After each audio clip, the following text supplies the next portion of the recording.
I broke my back. What do you mean by that? My back is broken.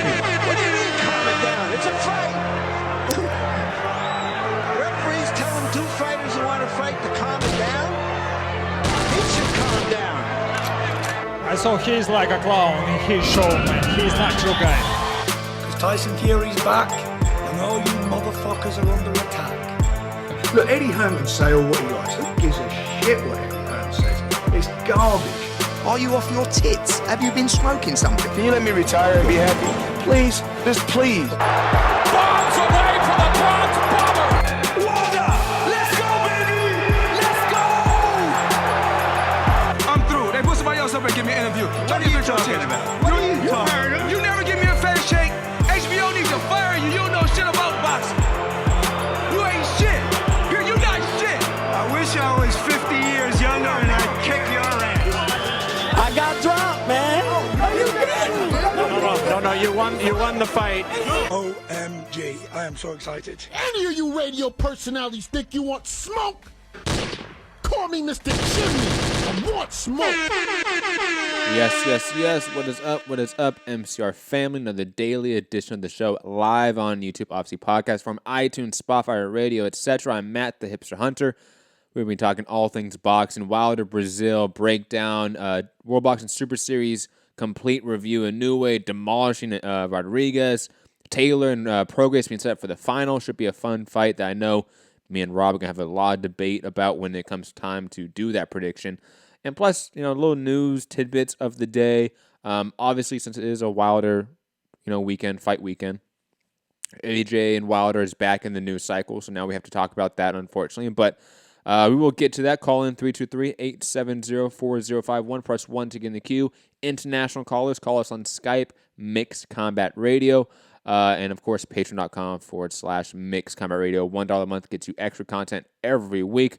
But like I said, I'm joined, as usual, on these boxing shows by the one and only, the Han Solo of MCR, second cousin twice removed of Sir Eddie, Robbie Hearns. Rob, how you doing, man? All good. Good weekend. A lot of good names out in action. Some great displays of power, and some great, skills in from other fighters. But yeah, it was a good weekend of boxing, and let's get into it, I guess. Yes, let's definitely get into it. Obviously, like I said, hit the like button, share the show, call in. Gonna want everyone's opinions about Wilder's performance, especially Inoue's performance. I think we can really have a debate now about where he ranks pound for pound. I know, Rob, you hate that discussion, and I know I kind of hate that too, but that's a fun one now because no one's quite doing it the way Inoue is with that competition level. But so much to get into. Let's get into the Wilder stuff first because it is the marquee event of the weekend. At this point, I think the CBS sort of clip of the knockout is at like 10.1 or 2 million views now on Twitter alone. Last time I checked, I think it was last night I checked, was their YouTube page. They have the knockout on YouTube as well, CBS, and it was at like 450,000, somewhere around there. So all intents and purposes, this thing is going viral in terms of the boxing world, and that's good. And on top of that, it was one of Wilder's probably best performances to date, right? I mean, you can make an argument that it's the cleanest, quickest, most emphatic, and especially with the competition level, it's still a top 15 heavyweight. And I think there was less question marks about Breazeale's status than, let's say, like Stavern for that, first round knockout, for that sort of comparison and juxtaposition. We knew that Stavern wasn't ready for that fight. At least Breazeale's been active, winning fights against, top 30 level heavyweights, so we knew that he was at least ready for this fight, but damn, 2 minutes about, hold on, let me get the official time. Yeah, it was literally 2 minutes, I think, into the first round. 2 minutes and 17 seconds is when the knockout happened, and it was a great, compact right hand that finished it. And, I mean, the slow-mo clip of Breazeale getting his head snapped back and literally, like, kissing his back, that's how far back his head turns, right, was just horrifying in the best ways possible. Obviously, we're going to talk about what's next for Wilder in a bit, but the performance itself, Rob, Thoughts on it? I know we have obviously did the live fight chat, but now a few days out, any different thoughts about it? Any sort of different understandings about the performance? Anything like that? Well, I know maybe some people are thinking I'm going to come in here and try and do some flag waving, but you can't ignore like a performance like that. I think a Wilder from, I don't know, maybe 3-4 fights ago, maybe, when Breazeale, I think, got backed up into a corner but came out swinging and caught Wilder.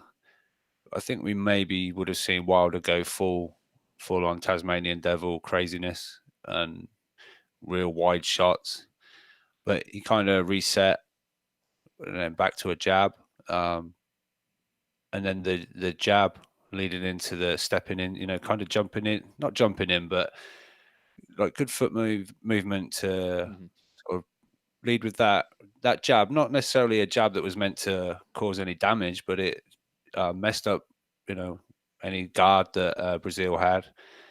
Just like a rangefinder kind of thing, and then just followed through with the right hand. And yeah, there's no question he's got that legitimate power. And in no stretch am I thinking like pound for pound Deontay Wilder, but remember, he's given up a lot of weight to some of these guys. There's like 30 odd pounds to Breazeale. There was 50 odd pounds to Fury, and he's dropping these guys. So when you talk about pound for pound hardest punches, I think, he was borderline a cruiserweight on fight night against Tyson Fury, and knocked a big 6'9", 260 pounder down.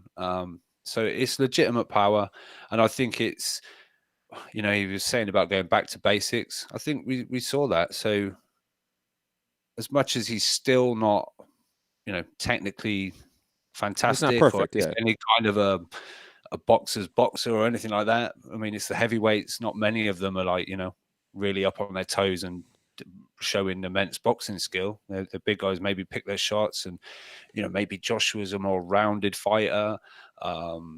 Fury's obviously is a more of a boxer in the heavyweight. He's a bit of almost a phenom in that department. Like, but especially with the way he looks too. God, I don't know how he does it. Yeah, but that people were talking about head movement. Obviously, Fury was able to, apart from 2 occasions, pretty much make Wilder miss with most of what he threw at him. And but there aren't many heavyweights with that kind of head movement, so you're gonna have to take these shots from Wilder to stand a chance. So the Joshua fight, I mean, there's levels. We've seen other fighters take Wilder's shots to a point and then go rounds. So in those rounds, can you land something back and put him into trouble? Ortiz did it. Molina to a point. Fury to a point. Yeah. So, I'm glad no one died. He's calling for. But it did die? All of Breazeale's social media accounts. Yeah. Man, poor guy. I'm torn on that because I've seen one really fantastic meme. He talked about the Urban Dictionary, because if you want a good read, this, that, and the other, read, because he Wilder brought out an Urban Dictionary because last time you didn't understand what I said. So just in case you don't understand what I'm saying, here's an Urban Dictionary kind of thing. I didn't say that's funny. Someone's done the aerial photograph of Breazeale laid out cold with the Urban Dictionary to the side, saying, maybe it's not such a good read, if you're struggling with insomnia. So yeah, I'm a bit torn, because part of me think that's a bit of a bitch move to delete your social media. Then the other half of me thinks, yeah, because probably wise, because you're going to get a shit ton. You're going to get so much stick. But the thing is, one day he's going to activate it again, and there's going to be a crescendo of, he's back, get him. So, but no, look, great performance. I think he's done everything that Eddie Hearn has told him to do. Go and build your profile. Nobody knows you. Well, I think that's well and truly changed now. I've seen a lot of things saying he's the most popular heavyweight. I don't know, because then other people are saying he's got the Mayweather effect. Was Mayweather popular? I thought popular meant Popular. Well, hype. it depends. It depends on your definition of popular. Like, Yeah. if popular just mean like well known, then maybe, especially in the U.S. If you isolate the U.S. market, I think it's of course a fact that Wilder is a bigger name than AJ. I don't feel Yeah, like that's of course, I mean yeah. that's not a hard thing to argue. No. So that's probably what they mean. Well liked is a completely different thing, and Yeah. being 'Cause if you've got popular the- and making money doesn't mean you have to be liked. Because if you've got the Mayweather effect where people want to see you lose, that doesn't necessarily mean they like you, right? So Yeah, but I don't even think he has the Mayweather effect. I think that's a fucking stupid point that some other channels are making. but yeah. But no, great performance. I want to say I don't want to put a dampener on it. Like I say, I don't want to come in and sound sort of hating towards it, but Breazeale was kind of a taller version of Stavern in a way to me. He didn't look like. No, of course. We talked about this on the live fight chat, especially when like Zulu called in. We had that good debate. Like Breazeale is a ready-made opponent for Wilder style in every single way. Stood flat in front of him. By the time that jab hit his left hand, didn't he try a left hook or something? Or he never clinched up. Doesn't have any sort of like lateral movement. Has zero defense in like the truest sense. Breazeale's a really good come forward volume guy, and that will beat top 30 heavyweights. But top 10, top 5, no, it just doesn't. It's going to be a fight, right? Yeah, and especially if you're in the top 3 nowadays, and you have a guy like Wilder who is probably the heaviest hitter in the sport, or 1B to Inoue. Yeah, it's going to be a struggle when you're going to be eating shots from that guy all night. And then on top of that, Wilder did come on point. Like, Wilder did come ultra aggressive, which was good to see. He came in like, what, 225-ish? Came in about 10 to 15 pounds over what he did against the Fury fight, and didn't start slow. I've always hated that. He gives up rounds in almost all of his fights. He didn't do that here. That was good. For me, if what happened didn't happen in round 1, there's every chance it was going to be round 2. No, of course. No, of course, yeah. At any point, that moment was going to happen, I think, purely on the fact that Breazeale doesn't really move well or... But I'm bringing that up as like an improvement that I want to see from Wilder, because I know he's a guy that he will drop rounds. So against a Fury, against a AJ, where he might go the distance most likely, because those guys are the top level, they can take the shots most likely.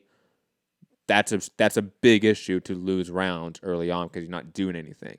Yeah, and then you can become a little desperate. You're behind in the fight, and then we might see the wider shots coming in from, and they're easier to maybe avoid. Again against the elite guys, they can pick those cut shots come in and whatever, and especially like heavyweights. If a wide shot's winging in, but you can come in with like an uppercut or you kind of beat them to the punch, and it could be game over. But like I say, I don't want to take away from what he did. It's gone viral. Everyone's talking about it. He was like trending all over the place. There's definite case of 50-50 now with the Joshua fight. I still believe.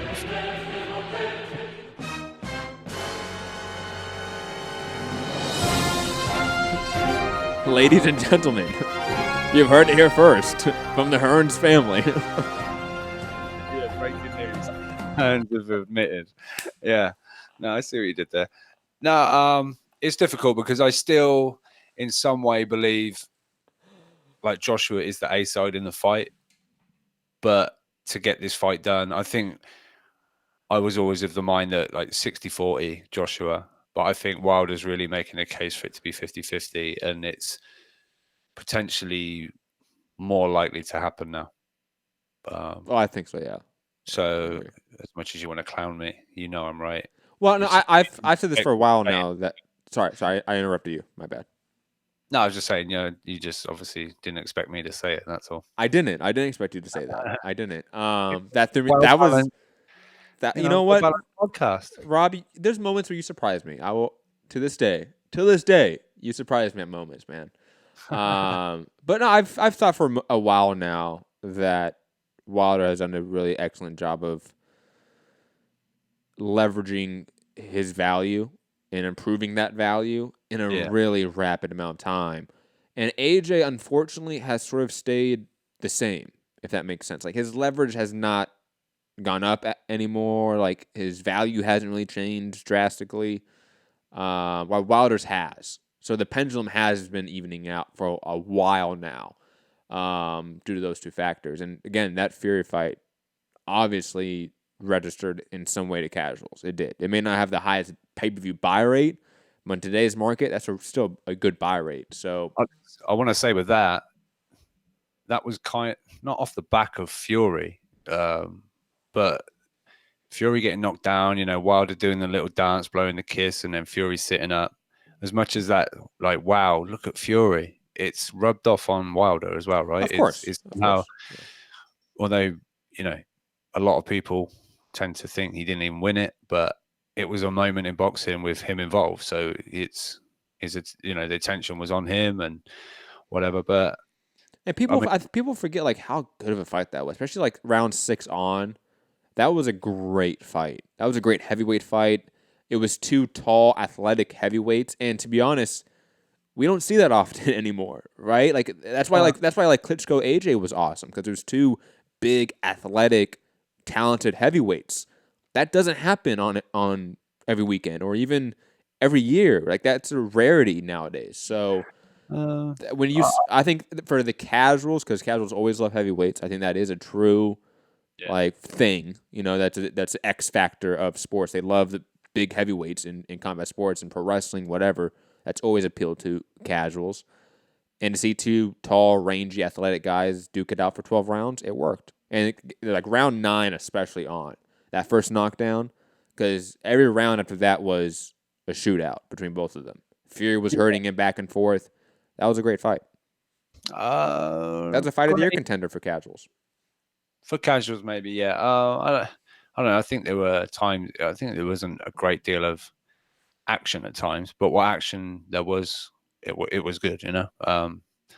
Obviously the big moment was the knockdown and the getting up, and that really did almost steal the show. But it's like Wilder Ortiz. Like, the first 4 rounds of that fight are really dull and boring. Nothing happens in those 4 rounds, and then the 5th round happens, a knockdown. 6th round happens, nothing happens, and then 7th and 8th round is just crazy, all out warfare, and that's why a lot of people think that's a fight of the year contender. Yeah. No, that's fair enough. But I mean, you bring up Ortiz. That's looking like the. What you're about to soundbite me? Captain Segway over here. Well, I'd like to look do it. Look at you guys. A-Mike status over here. I'll just sit back. No, I was just gonna say it's despite Fury and Joshua apparently on the short list for Finkel and Team Wilder, Ortiz is as we kind of knew, because it's sort of coming out, but Ortiz is looking the favorite to be Wilder's next opponent. So no one get too excited about maybe now there's all this talk of Joshua Wilder again that is happening anytime soon. But yeah. Yes, as you're talking, I'm just showing people the Chris Mannix tweets. Okay. Basically saying what you're saying and adding, Shelly Finkel wants to meet next week to determine that short list in a sense. I don't know what he means by determine. I know we can, like, we've talked about this before, Rob, like the definition of these terms that people are throwing out, like offer, contract, term sheet. These are all basically the same thing, I think in a lot of people's mind, the idea that they want to, have a set opponent for, by the end of next week, I think is what they said, something along those lines. That's what Shelly Finkel said. AJ is not fighting till 2 or 3 weeks from now. So 2 weeks. 2 weeks. Yeah. So obviously that doesn't work. However, I don't think they're looking for a set contract. I think they're looking if Eddie's like, hey, yeah, we're down for it. Here's what we're sort of looking at. We'll talk to you guys after the fight.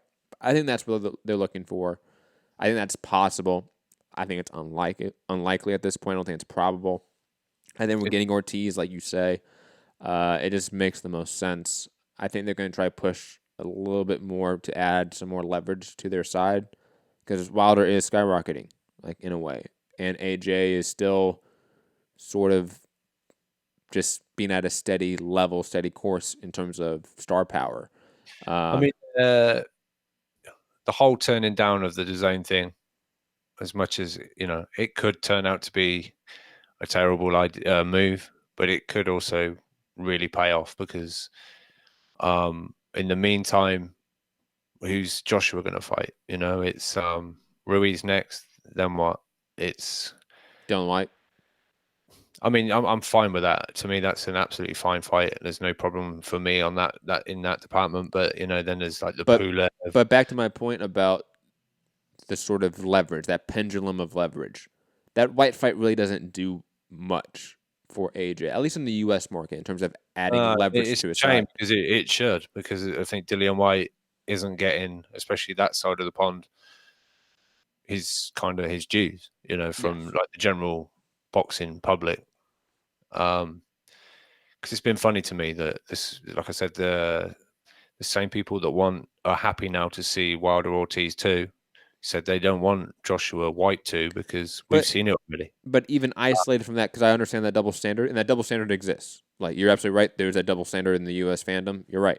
But beside that, isolating from that reason, Wilder's sort of brand right now, isolated from fights, because Breazeale could have been anyone, I think, on Saturday night, right? If he just needed that knockout, he needed that performance, and it was going to go viral, regardless of it being Breazeale, right? I think similar, no matter what, he's just on a upward trajectory in terms of star power right now in the U.S. market. The machine is fully pushing him. Showtime, CBS, fully pushing him. And I don't know if DAZN, Sky, Eddie, Matchroom, and a AJ White fight, even let's say they put that in the U.S. market. Let's say they put it primetime in the U.S., even though they wouldn't do that, I think. But let's say they do that to still try to entice the U.S. market.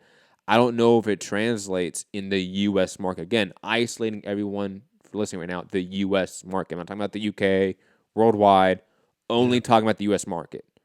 Well, DAZN didn't want White to be Joshua's opponent, right? Yeah. So, no, we can say it is.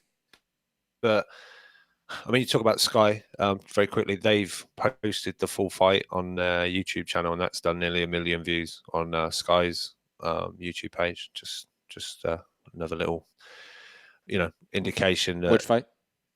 Wilder Breazeale. Oh, good. So it's done nearly 1 million views on their channel, on the YouTube channel, Sky's. So it's really done well, and I'm just a little bit. I didn't feel like Wilder said any of the "bring me Joshua," I want Joshua. I want to unify. I want to unify. He went, I've got obligations. Sort of when he was pressed, he kind of went, "No, all right, I'll say it. The fight will happen." And I don't know. I think they missed a trick. He was asked if he was going to be ringside for Joshua's fight, and he's kind of like, "Oh, maybe if I'm going to have a lot of things going on outside of boxing and blah blah blah." But I don't know. It's to me, it's definitely like highlighting the plan that we've kind of heard about in recent months of Ortiz, Kownacki, and maybe a Fury. Fury apparently today has been saying he's been told, I think by Bob or something, that the Wilder rematch is looking for March next year. But is that going to be on ESPN? Because Fury's exclusive to ESPN. So we'll wait and see on that one. But we talked about that before. To sort of touch on that, I think a Wilder Fury rematch is far easier to make in terms of the networks than a Wilder AJ fight at this point. Because a Wilder AJ fight is a new paradigm of how to split up the broadcast. Yeah, that it's gonna be a new venture. No one's gonna do a joint venture streaming deal, TV, pay-per-view, whatever they're trying to figure out. That's new. ESPN Showtime split pay-per-view, that's sort of been done before via HBO and Showtime. So, and even Bob has alluded to that, I think. That hey, look, it's simple. Like we could just do split pay-per-view. It's the old way of doing it. I mean, Chris Mannix, I think, answered somebody's tweet saying like, "Well, can't they do like Showtime pay-per-view and then for like the terrestrial side of things, and then DAZN get the OTT streaming rights that way?" And he's like, he can't see that working or happening. Just purely different business models. One's $75, the other one's going to be 20. I don't know, but he said he doesn't care if it's on the Cookery channel as long as they make the fight. We want to see the fight. But I'll push back on that a little bit because obviously those that don't know me, Chris Mannix doesn't know this. The NFL is literally trying to do that. Like they're trying to split their digital rights and their TV terrestrial rights. So they're trying to do that. A big four sport in the U.S. is trying to do that. I think they could try to figure it out for one individual fight. It is possible if they split up or Showtime, CBS get 0 streaming rights, 0 digital rights. DAZN does in the U.S. There's a way to do it, and everyone gets happy. And for Chris Mannix, you have to be creative at this point.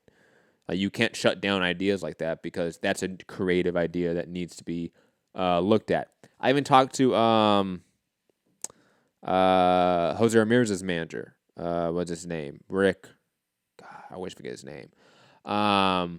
But I asked him about that for the Hooker fight, right? Talking about the Hooker Ramirez fight, how to make that DAZN ESPN. And he said, look, that sounds like a great idea. A lot more complicated than just that, but that's something that we've been looking at. So, no, Chris Mannix, they are looking at that. I don't think it's impossible at all. No, I think he said, like, I just don't see it happening like that. But, I think it's going to have to. Yeah, maybe. I mean, Sky done an interview with Finkel, and he said something along the lines of, I think Adam Smith said to Finkel, so where does Joshua Wilder land? What network? And Shelley said, despite all these meetings with John Skipper and this, that, and the other, he said, well, I heard Sky are coming to Fox. So whether he's in the know of some kind that I don't know, but does that necessarily mean all the DAZN talk is for nothing if he's trying to think of it being on Fox? I don't know, but yeah, we're way off from this. I mean, they need to be talking about it, like you say, if they're gonna come up with some kind of split network kind of deal. So they need to be kind of thinking and talking about it now. But the actual fight, I think we're looking at summer next year or something like that, unless DAZN come up with an offer that they just can't refuse for like this one fight. Or, we get that one first, you get the rematch, whatever. So, can we quickly talk about Jim Gray? Yeah, I didn't even think to touch on that. If you want to talk about that, go for it. Yeah, I know. I just thought, mad disrespectful. I still haven't listened to it, by the way. Oh, he basically said, look, Deontay, we don't want to see the Breazeales. And meanwhile, Virgil Hunter stood next to Jim Gray. Breazeale's behind, having just been fucking brutally embarrassed and hurt, and he's like, we don't want to see the Breazeales, and and that guy, whoever Fury's fighting, that guy. We want to see the Joshua fight. No, that's fine. That's fine. He's got a job to do, but I think Virgil Hunter was like trying to say, look, fuck it, easy, Jim. Be careful, and then. We don't want to see those fights. And then he said, but anyway, let's bring up Luis Ortiz. So do you want the rematch? It's like, oh, well, people want to see this one? I thought you only wanted to see Joshua. All he had to say is, people don't want to see the Breazeales of the world. They want to see top heavyweights against you. And then bring in Ortiz, because then that would work, right? Like you can make the argument, right? It would still be mad disrespectful, but it wouldn't be like contradictory. When you say, you just say, we only want to see AJ and Fury. Well, let's look at this Ortiz rematch. Yeah, it just doesn't make sense. Also, the Breazeale stuff, it's like a little bit of respect. The guy's just got. That doesn't bother me as much. Right? Okay, Deontay. You dealt with your mandatory. You've got your mandatory out of the way. There's definitely a more tactful way of putting it. Absolutely. Yeah. I don't mind the gist of the question. Maybe it is. Yeah. The way you put it was disrespectful. Yeah, he basically said, we don't want to see you fighting the likes of this chump again. But standing stationary fucking punch bags. But let's be honest, though. He's right. No, we're all getting mad at Jim Gray, but he's right. No, that's what I'm saying. It was like just maybe, say they it nicer. Always, what's it? Jimmy Lennon always, they always say, and Hall of Famer Jim Gray. It's like, well, let's see some of that Hall of Fame fucking, broadcasting. Not just blurt shit out and offend the guy that's just been blocked. But it was kind of funny. But and also in the ring, him and Mauricio Suleiman having quite a long, I think that slightly too long, awkward embrace. I'll put it this way: I've never hugged certain family members that long. Yeah, I love my mum, right? But I've never hugged my mum that long. No, never. That's just weird. And especially one that you've been upset with recently for saying certain things, and you're just supposed to be. He's not upset, guys. Like, come on. I know you're making jokes, but WBC sucks. Sanctioning bodies suck. They're all massive conflicts of interest. They all need to be fucking investigated. We shouldn't trust them to do anything when it comes to their job. I say we investigate the DMs right there. After that slightly longer than normal awkward embrace. But yeah, I done a little tweet earlier saying it looks like the WBC hearing went well. they held it there in the ring. Hearing. Yes. That has no transparency, that we don't see, that we have no idea what day it was, what time it was. I'm sure Brett Yormark will bring the hammer down. Oh, of course. I mean, he has no conflict of interest. Justice will be served. Being the head of Heyman Sport LLC and the head of Barclays Center, which, that's right. The fight was at the Barclays Center, right? Yeah. 13,100, I think they said. It's a near sellout. Yeah. Actually, I don't know. I don't know what the capacity of Barclays. About 19. Yeah, it's not 2025. I think it's a little bit below that. I think it's like 18, 19. But close as I'm slowly learning, it keeps getting thrown out there. Oh look, Joshua's almost sold out MSG. Wilder's done 13,000 in it, but there was quite a big NBA game on, I believe. There was UFC on. I don't know. Well, not even that. Wilder's not a draw on ticket sales. He's not. Which is again kind of counter to the whole popularity. Not necessarily. For example, I know it's not a great example because it's not boxing, but it's UFC. Brock Lesnar, right? The super megastar, right? Did a lot of multi-million buy rates for the UFC. Never big ticket draw. Could never sell out in Vegas. Could never really get high gates in Vegas. But the pay-per-views were blockbusters every time. Yeah. And as you can tell, Wilder, massive TV draw, massive internet draw. I mean, I think in the Mannix Sports Illustrated piece that he wrote, he said this may not quite do what he normally does. They might, depending on what comes out, but he said I won't be surprised if they're a little lower not because of Breazeale, but because normally the viewership builds as the rounds go on, and this was obviously done and dusted. And the undercard sucked. God. Yeah, let's get into that. Let's get it over with quick. Yeah, Gary Russell Jr. picked up a win. I don't care to talk about the performance. He just jabbed Kiko Martinez's eye open, basically. And that was a nasty cut. Oh, my God. Yeah. Ooh. But anyways, he did come out and say via T-shirt. Did you see his T-shirt? What did it say? But not even that. The added part. The other part via G. Leon on Twitter by way of, he works for BoxingTalk.com. We're getting in by way of Michael Benson because I don't follow G. Leon. Sorry. Saying Gary Russell Jr. has stated that he is 100% a free agent and willing to move away from PBC Showtime for more money. Yes. It's all about the money, guys. Come on. And name Miguel Burchelt, obviously, as the alternate target if you can't get the Leo fight under PBC. So, Rob, two different questions here. One, what do you want to see most? Would you like to see the Leo fight still? Is that still the fight for Gary Russell? Or do you like this Miguel Burchelt move-up fight for him? Does that appeal to you in some way? And then the second question, what do you think he actually does? Because what you want is irrelevant. I don't even know what I want. I'm not. Really? I know what I want. I'm not just. I can't get legit hype about someone we see once a year. Do you know? Do you know what I mean? Hey, And then this is gonna be his second fight this year. It's gonna be the second fight this year, man. Get hyped. He's going to do another fight this year. This fight or one of these. Oh, you think? That's what he's saying. Oh, right.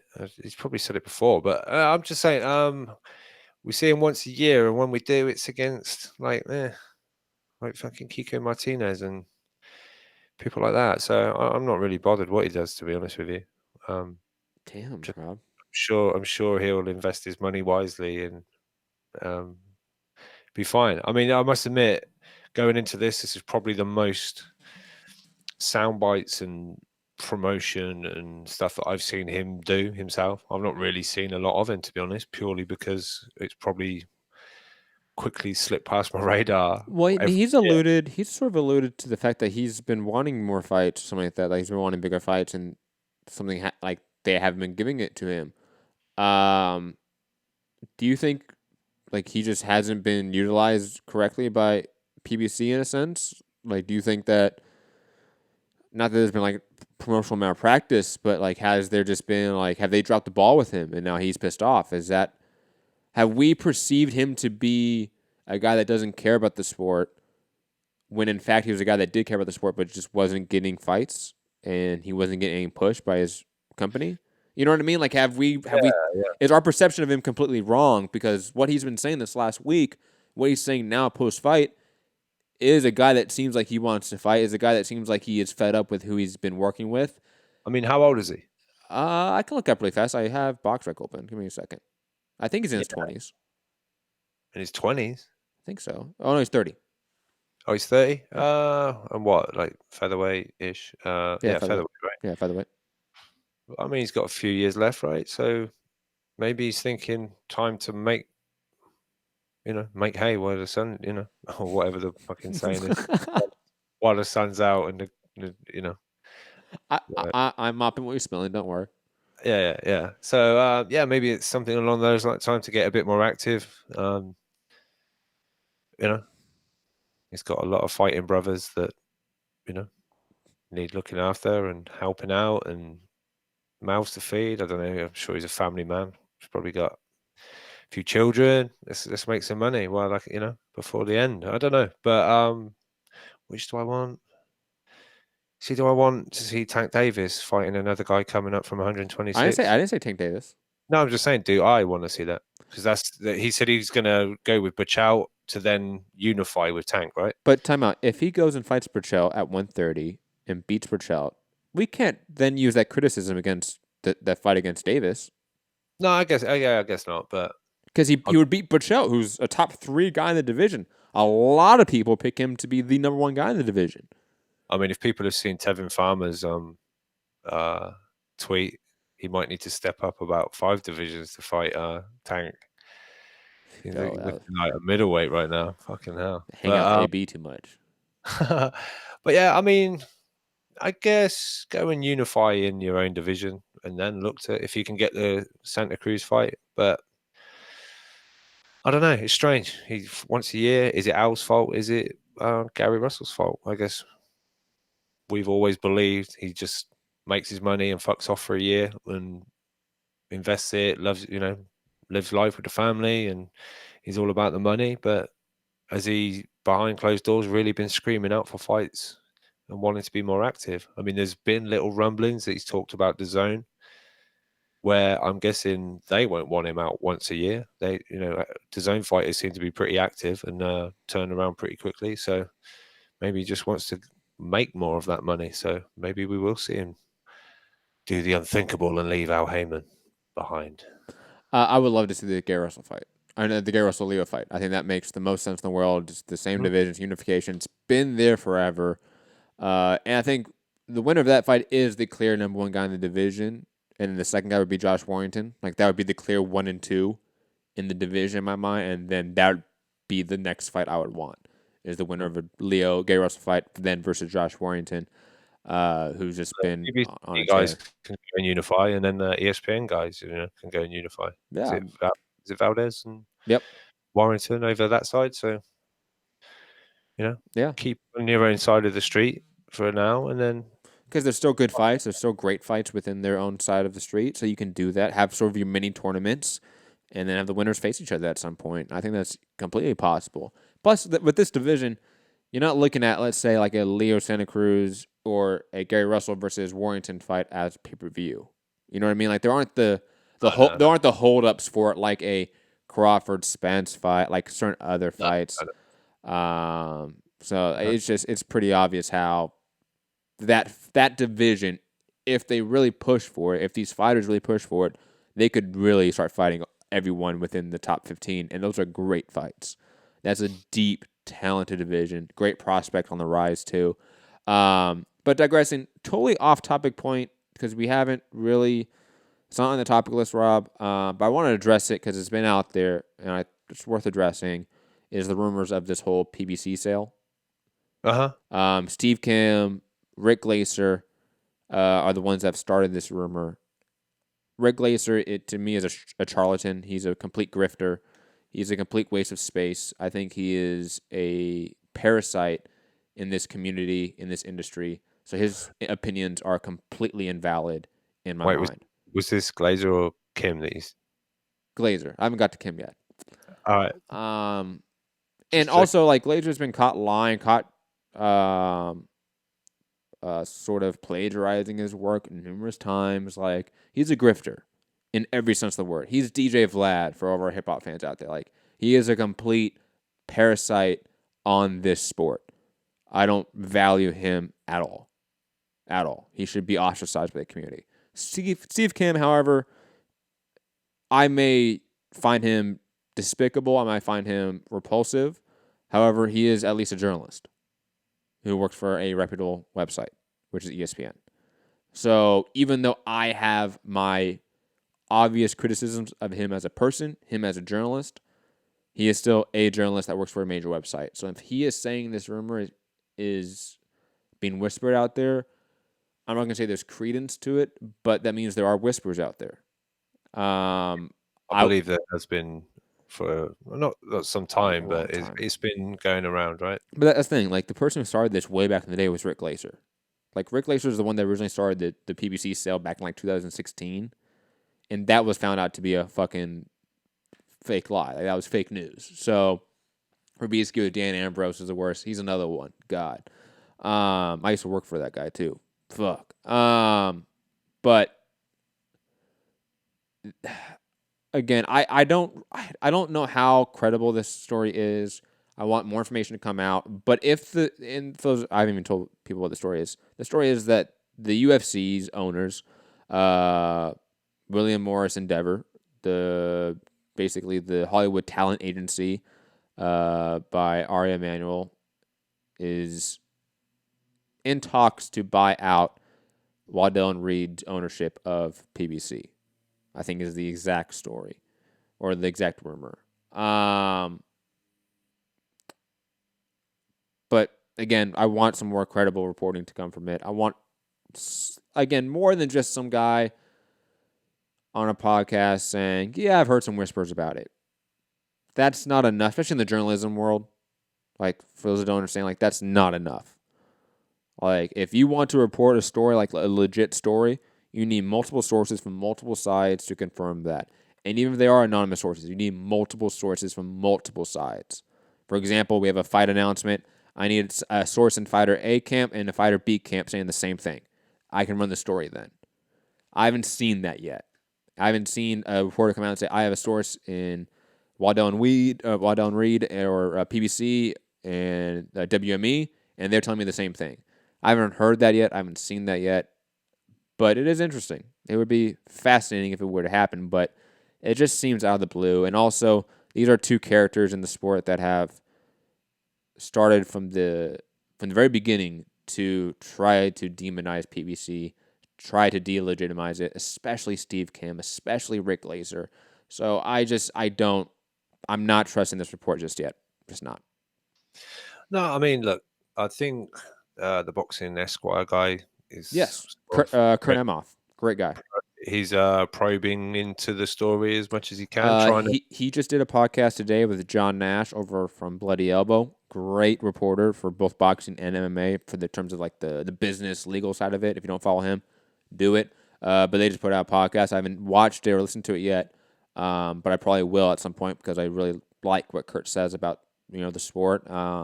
And if they're hearing more about it, again, I haven't listened to the podcast, but if they're hearing more about it, then it does lead more credence to it in my mind.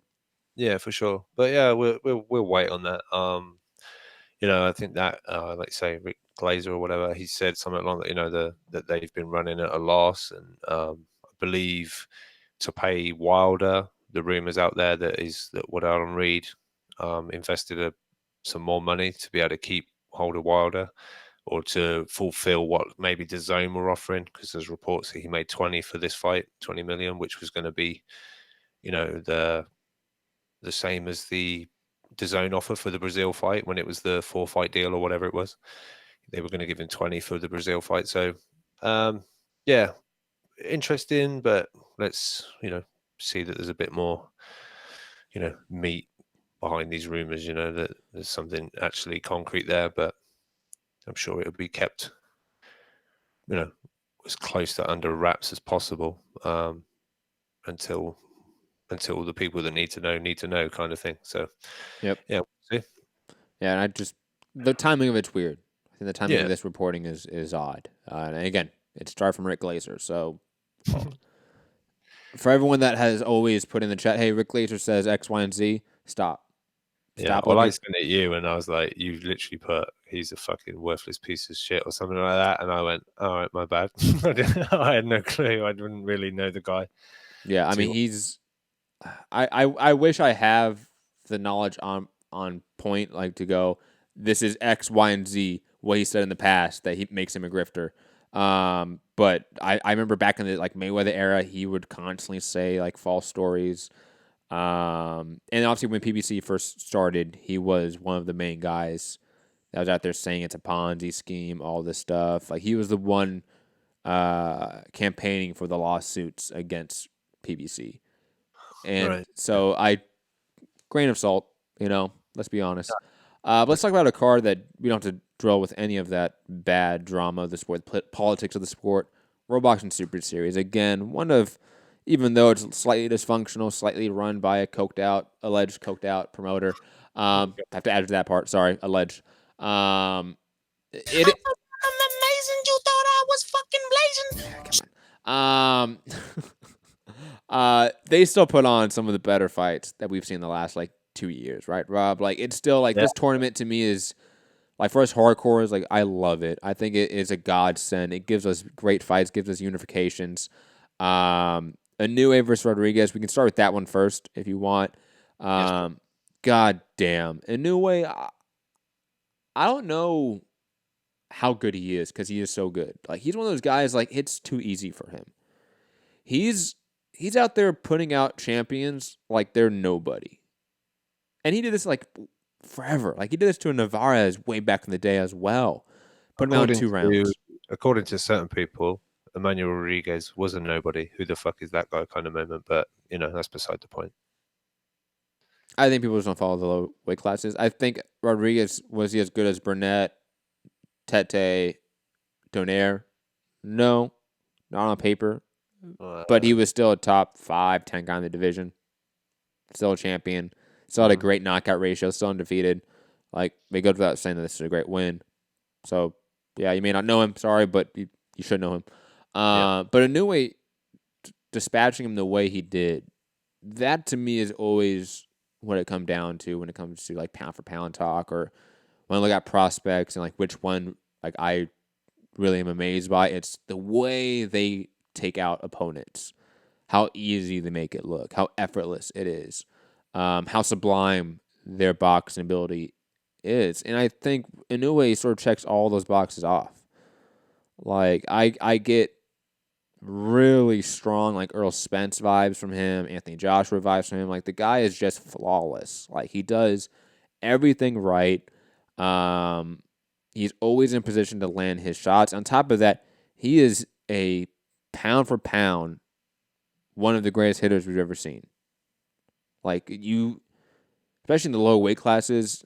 I mean, maybe a boxing historian might check me on this, but he is probably up there with the greatest knockout artist in the low weight classes history. Like he just is. I think only 2 of his fights have gone to decision, and he's been on 8 knockouts in a row now. The guy's putting out, I think his last 4 opponents were all top 10 opponents, and it's a combined 4 rounds, something like that. Like it's some crazy stat. Like he's put out 3 or 4 of the top 10 in this division out in a combined 4 rounds. He did Gavin McDonnell. Who did he beat in the first round of this? Payano, and now Rodriguez. So three opponents in the top 10, all out within 4 rounds. Yeah, I think it was 411 seconds. If you want to do it that way. And on top of that, again, he's a 118-pound guy going around there knocking out people with ease. Wilder, obviously I think the comparison now for power is going to be these 2 guys. Like they're the top 2 power guys in the sport. I think it's unquestionable. But Inoue doing it at 118 pounds is just something special. Like it just is in my mind. Like that's why I think he's probably pound for pound number 1 in terms of power. Now, pound for pound number 1 status, period. I don't think he's there quite yet, I'll be honest. But an argument there, right? There is 100% an argument. Because like I said, the way he is doing it, no one is putting out competition like he is. Not Lomachenko, not Crawford, not Usyk, no one. Like he hasn't had a tough fight, period. Usyk has had a tough fight. Loma's had tough fights, he's had a loss. Crawford has had tough fights. You know what I mean? Like, we can look at all these guys, and they've had moments where they've been tested. Inoue has faced literally top-level competition in 3 divisions now, beat some all-time greats like Navarez, and done it without facing any difficulties, any issue, being damaged at all. It's insane how good he is. And I think it's so hard to put in context, again, how great this guy is and the trajectory he's on. He says he's going to stop in terms of divisions at 126. God knows what that division looks like when he gets there, because I think it is going to be a different division. Like, Gary Russell's not going to be there. Leo's not going to be there. By the time he gets there, the names we know at the top probably aren't going to be there, maybe a couple. And I think whatever that division looks like, he might go and just tear it apart. He is that special. He can do it. He can do anything. I would love in 4 years' time, when Loma is old, for them to make a catchweight fight. Love that. Give me that fight, please. What about Inoue Stevenson? Shakur Stevenson, obviously. Yeah. I didn't mean Adonis. Fucking hell. I'm like, boy, man, like that's a lot of faith in fucking Inoue, man. Even though Stevenson's having some trouble now, man. Damn, that's still. But no, it's Shakur. Because Shakur's a big guy. But that's one of those things where in 4 years' time, he's not going to be at featherweight anymore. No, true. He might be a big lightweight at that time. So that's why it's really hard to tell what his the big super fights for him will be when he's 30 years old. I think we said it on the fight chat. I sort of said, "What do you think?" Like featherweight, and we were like, and I said, "That's when it will be the tough fights." Not anymore. Huh? Not anymore for me, man. If he moved up right now and fought Leo, Gary Russell, Josh Warrington, Valdez, he might beat 3 out of the 4 of them. No, I'm just saying that's when he's going to come up against the bigger guys, and it might not be the power necessarily translating, and he'll be in tougher fights. That's all. I'm not saying he loses to all of them. He probably will win, like you say, maybe 3. No, but what I'm saying is that before this tournament, even I never would think that he can move up to 126 right now and beat 3 out of the 4 champions and compete. Yeah, and not even compete. Like I would assume he would beat 3 out of the 4. like seriously. No, you're serious. And now I'm like, yeah, he can. 122, God, Roman, Vargas, Navarrete, those are easy wins. Easy. I'm on the hype train, guys. Hop aboard. It's right here. Inoue, again, heaviest hitter in the sport right now, and and arguably pound for pound number one because no one's putting out competition like he is. Do you know what I love especially about him? He's obviously just a badass. Fucking like his trainer got pushed or whatever, and he just doubt the guy. He just like the speed of that first knockdown was the shot to the body and then the left hook. I didn't even see the body shot. I just felt he like just gave him a left hook and he was on his ass. But the slow motion, there's like a dig to the with the right hand to the body and then bang. It's like Rodriguez didn't even have time to go, holy shit, you broke my ribs. Because, oh, fuck, you broke my jaw. It was like insane at the speed and the sound. If you can, I think there's a clip somewhere. If you go back and just listen to it, it's the same. I've heard sort of ringside footage of the Wilder. It sounds like he hit the guy with a bat, you know. And same with the Inoue thing. It's just. There was before the fight. It makes you wince, and it makes you appreciate. You know these guys that are getting knocked out. You know they eventually, you know, they get up, they walk back to their dressing rooms. These guys, I know we as boxing fans sometimes we give out shit when we really shouldn't because these are fucking, you know, tough guys like warriors and stuff. But damn, Inoue. What I was going to say, what I really love is that he's this badass fucking just killer. Yet when he got the first knockdown, he jumped around like a Japanese contestant on a Japanese game show. Oh, he was so happy, man. It's that excitable, like I just love it. And he's like just like a little kid, like, hey, you know, jumping around, and it's like, right, oh, he's got up, right, you fucking die, motherfucker. It's like, oh my god, it's just it's great. And I want to read out Tom Gray, who he's like a UK guy, part of Ring Magazine. Yeah, I know Tom Gray.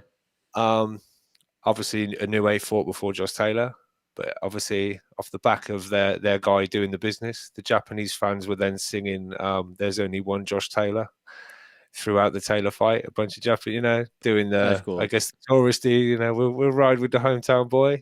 He said it was like really great. Yeah, Japanese fans are the best in combat sports. Like for those that don't know, like the long history of like Japanese fans in combat sports. Like do some pro wrestling like background like history research, some MMA research because like it's easier to find like clips of Japanese fans going nuts because they're more excited than boxing crowds. Do they not stay sort of fairly respectfully quiet throughout the action, and then there's a knockdown and it just like erupts, like it just goes crazy. It's like like it's one like they don't have sustained excitement, you know, but it's they're awesome, man. Or maybe like holy shit, holy god is really short in Japanese. I don't know. They just get it out real quick.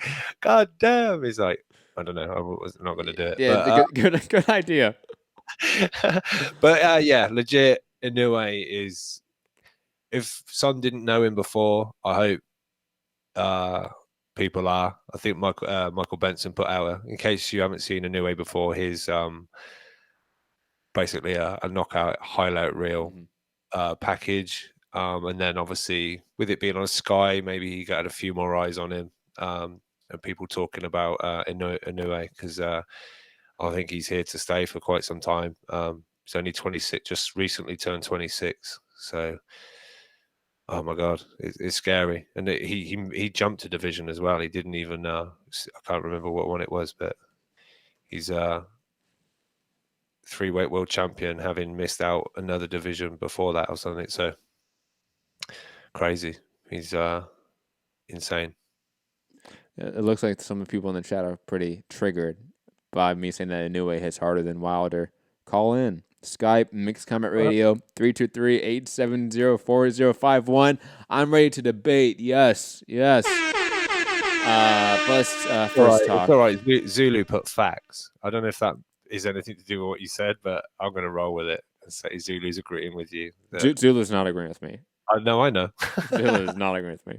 So that's fine. That's the beauty of this show. You can call in. We can debate. Come for that belt, Zulu. Come for that belt.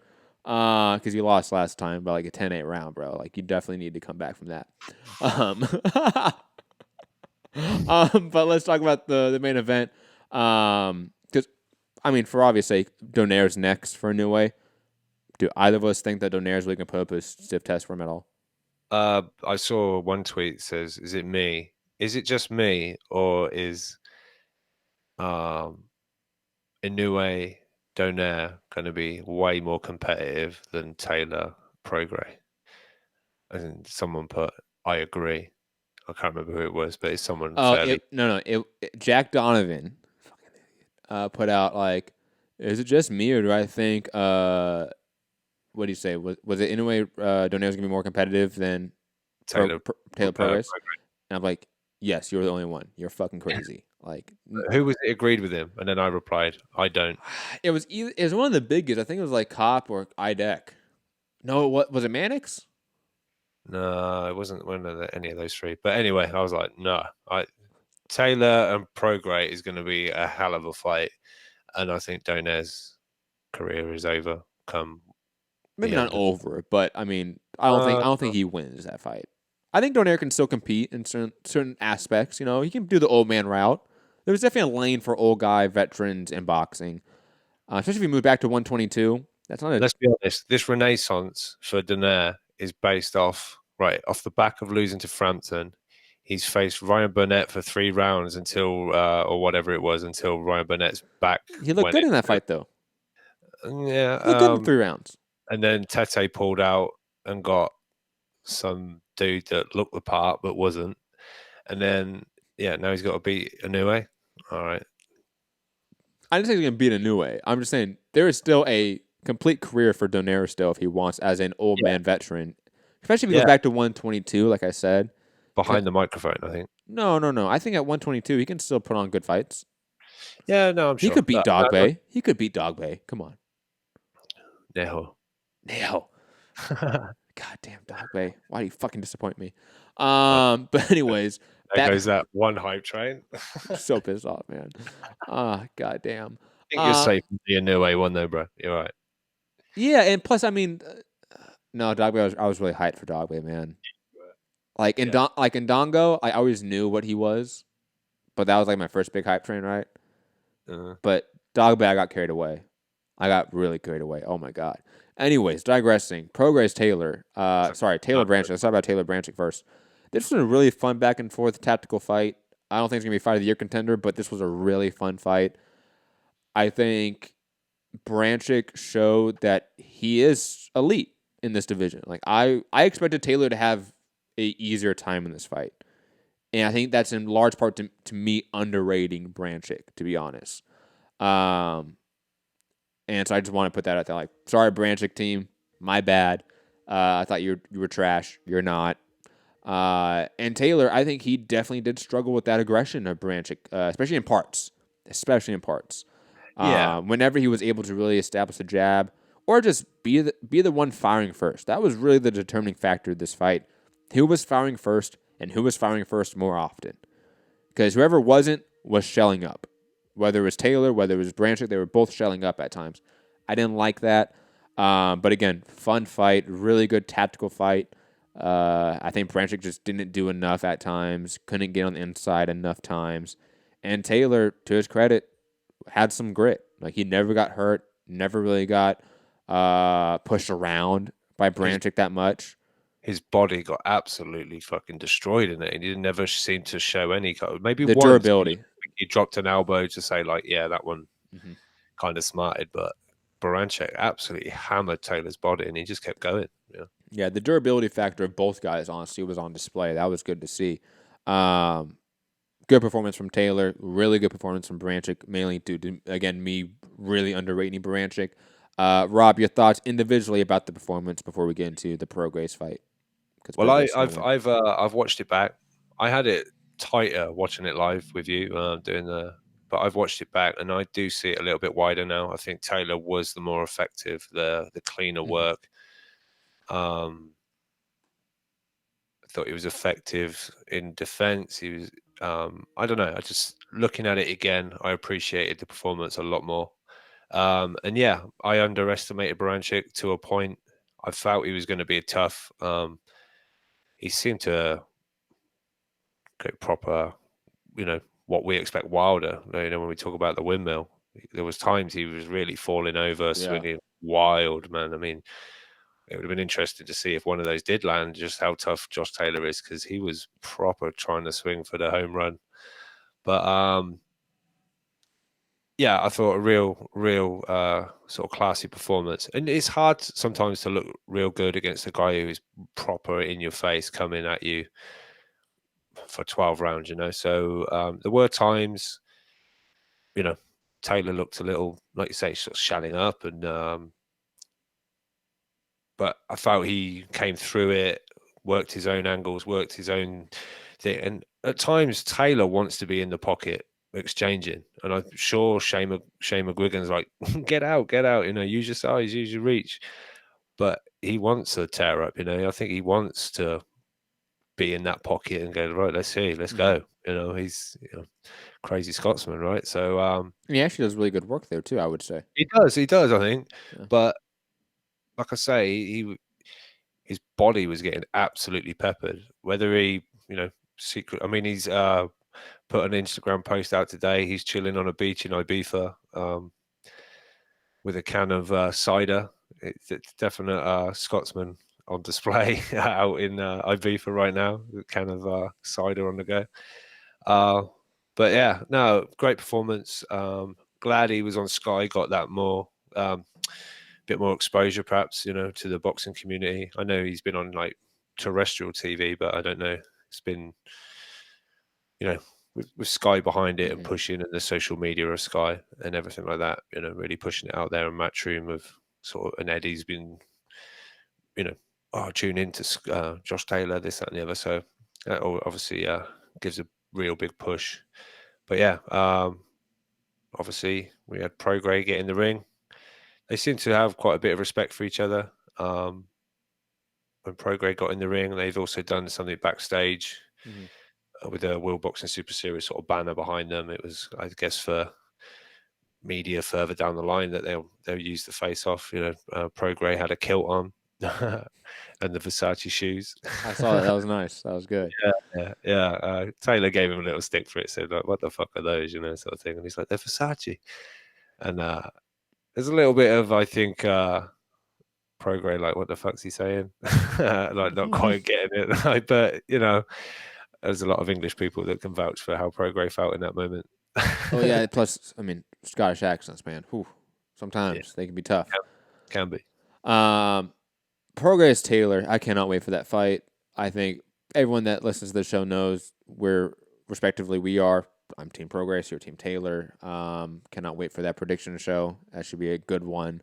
Or that live fight chat. Ooh, damn, that's gonna be good. That's gonna be a good one.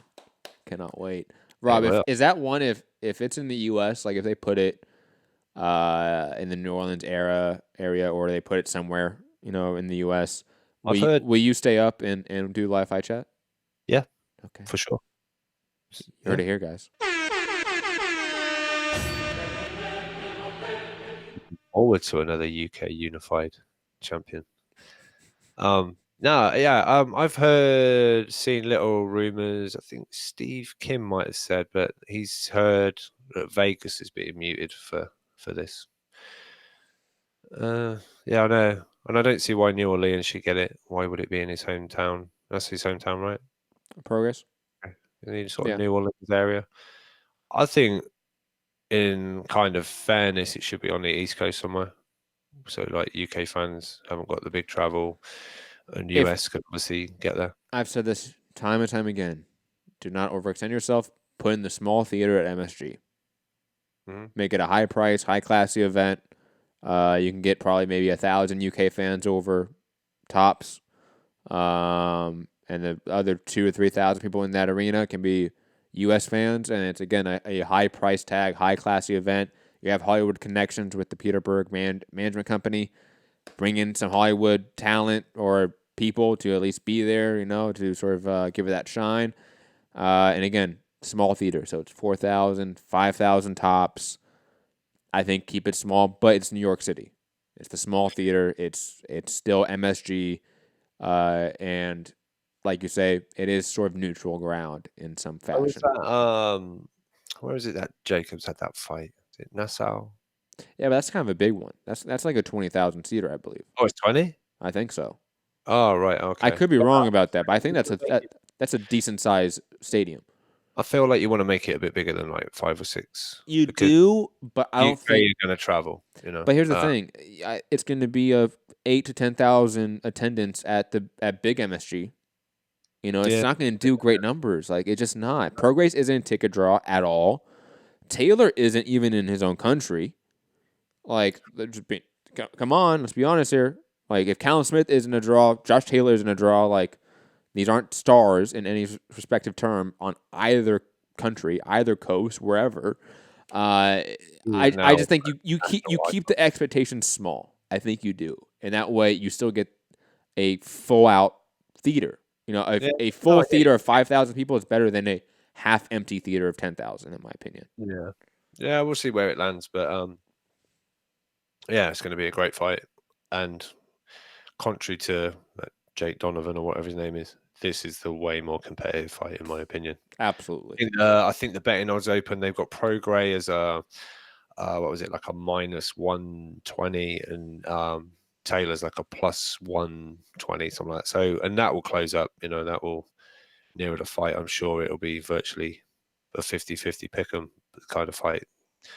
But yeah, really looking forward to that. That's a really legit. It's the final. When the whole draw started off, it's like, yeah, give me Taylor Prograis, and we've got it. So both guys have lived up to their side of the bargain, and we're going to see the fight. So shout out to them. Shout out to the World Boxing Super Series. We're getting unified champions. I think Inoue and Donaire will be for Prograis Taylor will be for the Ring Magazine title. So we're getting Ring Magazine champions. We're getting unifications. No network squabbles. No, we're getting unified champions with no. I know Baranchyk was a problem, but that was more their own problem, not paying the fighters. Other than that, we're getting almost like the best versus the best, So these tournaments, although they've dragged on like last season, they always will. There's injuries and shit like that, and getting locations and fighters getting training camps in, and because it's hard to rush a tournament and get it done real quick because fighters want camps and this, that, and the other. So, but it's good. I think I like them, and if it gets the best versus the best with no issues, then I'm all for them. But it's hard to get it done quickly, Agreed. Last card we're going to talk about, and I really don't have much to say because I didn't watch most of it because I really didn't care. Rob, I put this card on it, the Billy Joe Saunders Shafat Isufi card on ESPN Plus BT. I watched the Joe Joyce fight and I was like, God damn, why am I watching this? Like, why am I putting myself through this? Like, this is not a good fight. It's heavyweight boxing, and everyone knows I don't like heavyweight boxing. And then, so I just didn't watch the main event. I knew what happened already, so I'm like, I don't need to see Billy Joe Saunders put on a 12-round decision. Like, I don't care. For a vacant belt against somebody that no one knows. No one has heard of before. He's the WBO #1 contender. Okay, cool. Cool, that's great. Okay. So I didn't see the main event, I'll be completely honest. I don't care to. Like, I don't care about watching great fighters fight non-great fights. Like, I don't care for that. There was one moment in the 6th round, the Isufi fought back. He actually threw a punch, and it rocked Billy Joe Saunders' knees. He done the stanky leg. Think about the way he described that. He actually threw a punch. I'm so glad I didn't watch this. Brilliant. BT have done this really well lately. They've got as if Ben Davison mic'd up. They had him when he's in the corner for Fury against Wilder, and the security guard said, "If you don't sit down, I'm going to throw you out." I know that, yeah. Like that. But they had him talking through the Billy Joe Saunders fight, sort of leaning on the canvas, watching the fight, and he's like, don't get greedy, good, do some feints, and doing all the stuff. And I think it's in round 5, maybe, or 7, something like that. He said, "Do you think this guy's corner is going to do the right thing by now, or what?" Like, Billy Joe, it was just doing whatever he wanted to do in that ring. The guy did not. I don't know. He barely threw a punch. But 2-weight world champion. Yeah. Let's go to callers. That's okay with you, Rob? Yeah, Joe Joyce. What? Come on. I'm just saying. Yo, there are a lot of guys that would beat Joe Joyce right now. Showing that, A lot. you can win via stoppage, even in slow motion. The common thing at the moment is that it looks like he's punching through treacle. I don't know if do Americans know treacle? What? Like syrup, like sap, uh, or like legit like maple syrup we put on pancakes and shit. no, but like it's like really a lot thicker. Like a special type of syrup, like you put on food. Just Google treacle. I don't know. I don't know how to spell what you're saying. I don't even know what you're saying. Is it TREA? Treacle? Treacle? I don't know. Sounds like a weird company. Treacle. Anyways, But, 3, yeah. 2, 3, 8, No, 7. no, wait. Shout out to Matchroom's John Doherty, the doc, went to 5-0. Really looking. I'm not about to say super hype train moment. Oh my god! Like, I'm not going all full Ritson on everything, but he looks legit. And shout out, I done the post for the show, and he shared the show. So I like friend that. Friend of the show, John Doherty. Keep doing your thing. Hopefully, someone can give you some rounds real soon. 5-0, 5 knockouts, going 6-0 real soon on a television set near you. I like how Ritson and Fowler has you like now like a little bit, a little bit PTSD, man. I'm picking prospects. I'm not PTSD. I'm just being selective with my tickets purchases for the hype train.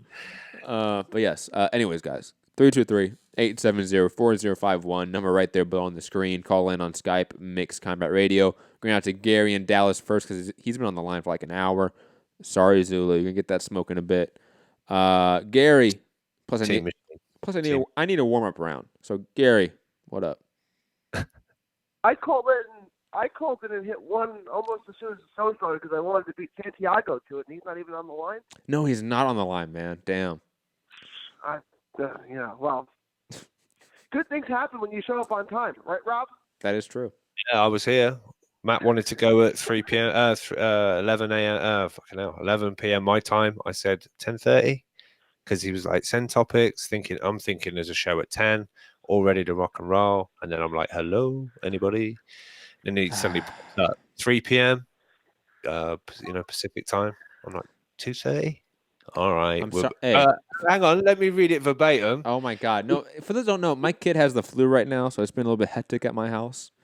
It's the throw up flu, so it's been a been a fucking horror show here. Like Apocalypse Now shit is going on in my household. Let me just read it to Gary. You don't need to read it to Gary. No, 2:30 is fine. God. Might start a little late. Just saying, Gary. You point the finger. Sometimes it's the wrong guy. Well, your reputation precedes you. When you're late so many times, it's just assumed that you're late. You know what I'm saying? Facts.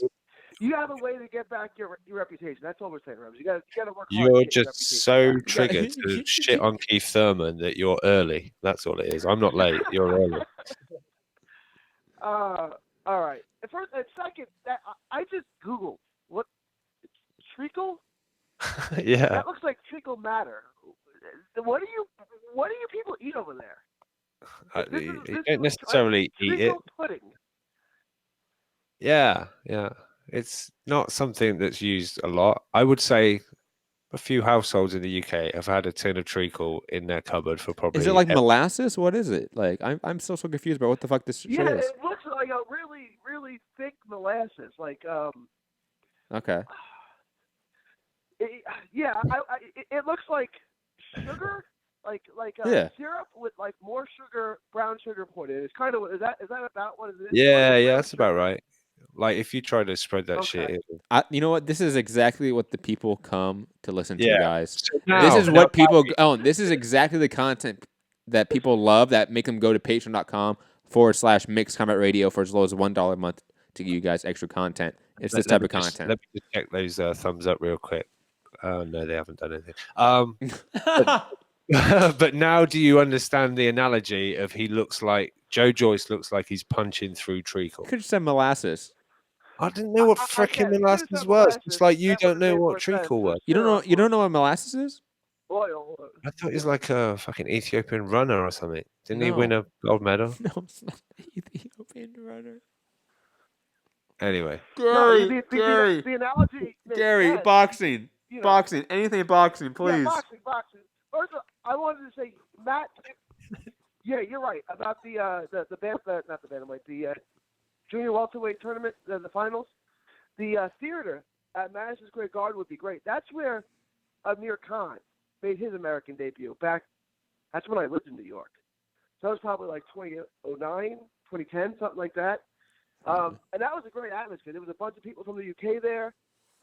It was in New York, so Paulie had a show out.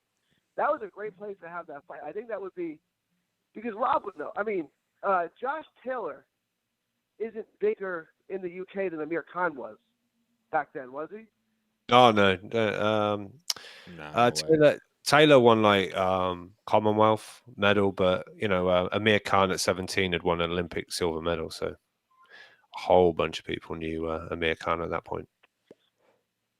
And he fought at that there. That's where he made his American debut. So it would make sense to put Taylor there. I don't think putting him in a bigger venue would necessarily make sense. Because like Matt said, he's really both those guys. They're really only draws to hardcore fans. And putting it at Madison Square in the big building or putting it in the basketball arena, you're going to get 5,000, 8,000 in an arena that holds 20. It's a bad look, especially for the finals of a tournament. Unless they were going to put it over in the UK, which wouldn't make sense to Prograis, because why would Prograis, the number 1 seed, go over there, right? Like, why would he take a road game, so to speak? I mean, picking Flanagan over Prograis, that's a bad look, if you want. That is a bad look. No, I hear you, Gary. I just think... I have a quick question for Gary. On terms of how they can structure it to sell out a bigger venue in the U.S., if they put Inoue versus Donaire as a co-main, especially with the Donaire name attached to it, could they experiment with the big theater at MSG? Could they risk that? Would Donaire's name add something to it? Japanese would fill it, right? Donaire has been a top-ranked HBO product for a long time, so like Donaire specifically, could his name value add 3,000-4,000 ticket sales to an event? Let me address that, right?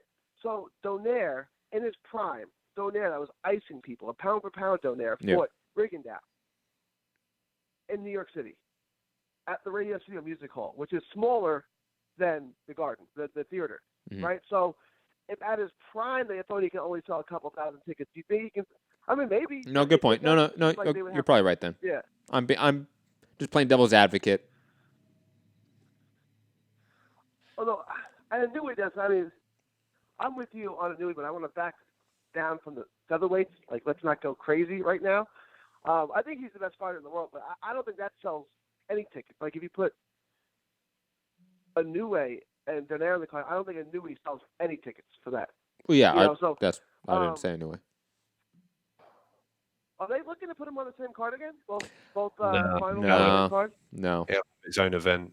I wouldn't be surprised if they've put Inoue back in Japan. I wouldn't either. I heard I heard this fight in Japan did crazy numbers already, and it was on tape delay. It wasn't on DAZN, Japan. I don't think so. I think they licensed it out to like Fuji, I believe. Okay. It was on tape delay, and it did. I forget the exact number, but it was like 7-8 million. Like, was the average viewership on tape delay, that's really good. Damn. I wanted to. Okay, let's do the 140 pounders first. That was I didn't listen to the live stream. You guys did the live show. I had it wide. I thought it was really wide. I had like 116, 111 or something like that. 8-4 with a knockdown. You guys had it closer? No, I think we had Taylor winning. We just felt the rounds were close. Not, we wouldn't argue with some of the. I think it was the earlier ones that it was maybe Baranchyk, that was maybe Taylor, but I think we would. Taylor won, but I mean that was a competitive fight. Okay, yeah, I thought it was competitive. It's kind of the same flow as the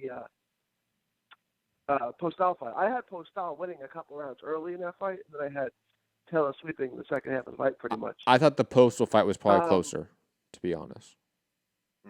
Probably.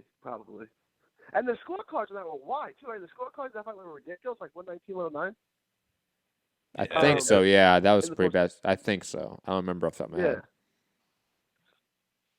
But I flopped, right? After he beat Postal, I thought Josh Taylor would definitely beat Prograis. When Prograis beat Flanagan, I said, oh, he'll beat Josh Taylor. When Taylor beat Ryan Martin, I said, oh, Josh Taylor is really good. I'm sticking with Prograis now. I've gone back and forth on this about 10 times. Every time they fight, I switch my opinion. I'm going to stick with Prograis. But so here's my question. I'm going to go with Prograis because I think he's that much better. How does he beat him? Great From news the on inside or third the all day. outside? How do you beat Prograis? Yeah, no, how does Prograis beat Josh Taylor? Like, because Taylor's longer, a lot longer and taller. So I'm picking Prograis. I just don't know how he's going to beat him. Probably on the inside. What would be the game plan? Probably slips under that jab and attacks the body a lot. So he's going to have. He can't sit him on the outside. He's going to have to get him on the inside. I think he does well on the outside, but he's still at a disadvantage. So I think he slips under the jab, slips off the center line to get outside foot placement against the southpaw, and he attacks the body a lot and goes to the mid-range, goes to the inside a lot. And he does quite well there. And plus, Prograis is one of those guys that he can stay in the mid-range, stay on the inside, and just keep ducking under shots and setting up his own counters. Yeah, which is I'm sticking with Prograis. It just seems to me that Taylor would win the battle from the outside, and his comfort zone is in the mid-range. So that means that only Prograis can only win the fight on the inside. I don't agree with that. And you don't think so? I think Prograis can win. I think Prograis can win the mid-range. Absolutely. I think it's better head movement, better waist movement, completely. Okay. Then that's how he's going to fight. I mean, I think Prograis is better. I'm just looking at it from a style matchup, and I think stylistically it favors Josh Taylor.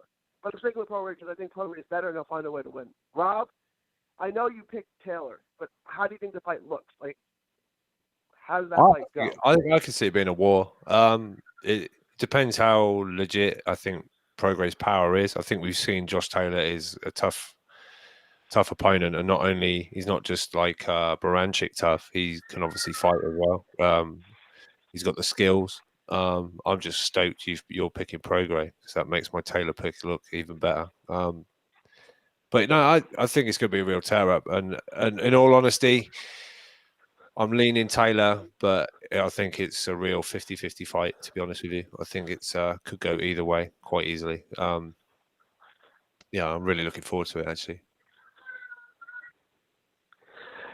Yeah, I would say, like, I give Taylor at least a 40% chance of winning. Right? I would say it's 60-40. I have to pick Prograis because of what he just did to Relic, who I think is the best fighter, who was the third best fighter in the tournament, and Prograis destroyed him.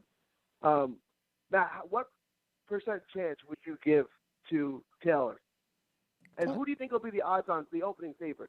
Like, the odds-on favorite? Probably around that. Probably 60-40. I think the odds are going to reflect that in a way. I think you're going to probably see Prograis open up as like maybe like a minus 200, but I think that's going to be pushing it. I think the odds are going to be more like minus 180, plus 150, something like that. He opened up. There's already betting available. I can't remember who it was with. Was it Paddy Power? But he was like a minus 120. Yeah. That. Oh, it's even closer. That's good. It's closer. And like Taylor was a plus 120-ish, something like that, 135 or something. So it's close already. Basically even money.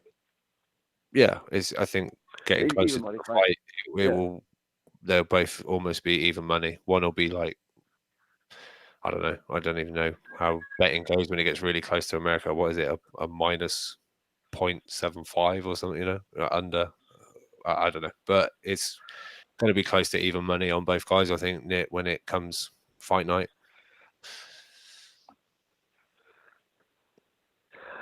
I think we need to draw more attention to this fight. This is a fight for a unified title, and it's between the two best guys, both in their prime, fighting each other in their primes two best guys in the weight class.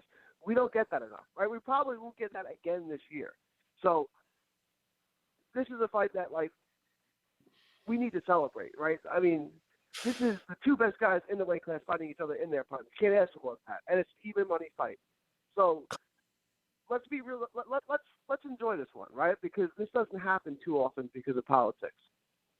Not Thurman Pacquiao. What was that? Thurman Pacquiao, no. No. All right, No. okay. I'm clowning. I'm clowning. Garcia. Oh my God. It's not the same weight class. Not the same weight class. Well, they are now. They are now. It's you know. Gosh, I mean, yeah. I would say Spence Porter, but is it going to happen? Dun dun dun. That's not the two best guys in the weight class. But 2 and 4. It's 2 and 4. You got Spence at 4? Jesus. Damn, that's harsh. Yeah, right. Texan as well. No, I put Pacquiao ahead of. Based on their last performance, I put Pacquiao ahead of Porter. I can probably see that argument. Honestly, it's not a far fetched argument, but I would still pick Porter if they were ever to fight. That'd be a real fun fight. That would be. It would probably look similar to a horse What was fight. that, Gary? You scared me. He got excited right there. That was like, oh my God, Porter Pacquiao. Wow. Where's Rachel? Real fun fight. I'm Batman. What? So serious. And I want to make an analogy real quick. Taylor is more battle tested than Prograis. I think that's his benefit, right? Because we don't know how Prograis is going to react, how he's going to respond when he's tested. We haven't seen that yet. Yeah, that's true. But that's like no fault to Prograis. He's just been demolishing opponents. No, it's not his fault. I want to make an analogy, right, which you might be familiar with. And I'll rewind the clock back to 2005. Oh, wow. The USC Trojans were considered the best college football Oh, team my ever. God. They steamrolled everybody. Even by 20, 30 points. No one was even close. And then they played a national championship against Texas, who had won like 5 games on the last possession. How did that game turn out? USC couldn't respond when they were tested, right? They ran out of things. They didn't know how to respond when the other team punched back. I'm not saying that could happen at Prograis. Gary, this is like PTSD for me, bro. Like you are opening up old like wounds here, man. Like Reggie Bush, Matt Leinart, man. Oh my God, R.I.P. Lendell White, yeah, Steve Smith. That was the best college team ever. They said. God damn, so sad. But anyways, you may be right here. Prograis is not as battle tested, but he's been fighting equal competition. Like, that's the weird part. It's not like he's been fighting lesser competition, and that's the issue here, and that's why he's not battle tested. It's like, no, he's been fighting, if not the same level of competition, arguably better and more consistently than Josh Taylor. And he just hasn't been tested in those ways. And that's why I think Prograis is going to win, because he's just something special. You can just see something special in him. He's got a weaker resume than Taylor. For example, Gary, another analogy, Inoue. A guy that obviously is a great fighter pound for pound, but has he really been like battle tested in that way? No, but that's not to his fault. He just beat everyone that easy. No, again, I'm not saying it's his fault. Right? No, I know that. I know that. It's his fault. Yeah. You know, it's just we don't know how they're going to respond. And again, I'm picking Prograis because I think he's a better fighter. I'm just saying everything I'm going down on my mental checklist, like every X factor, I am kind of leaning towards Josh Taylor. Like I was saying, if the odds were going to open up in favor, like 2-1 or more in favor of Prograis, I think Taylor would be a good bet for the money. Mm-hmm. Not that he's definitely going to win, but it would be worth it. I'm going to stay with Prograis. That's my pick. I was worried you were switching up then. Fuck. Yeah, so bet the range on Josh Taylor. Everything tells me that this is going to be a really close fight, and Taylor has those little advantages. But I'm going to stick with Prograis. I'm going to stick with that. Inoue. he just moved up to 118 for this tournament. He was fighting at 115.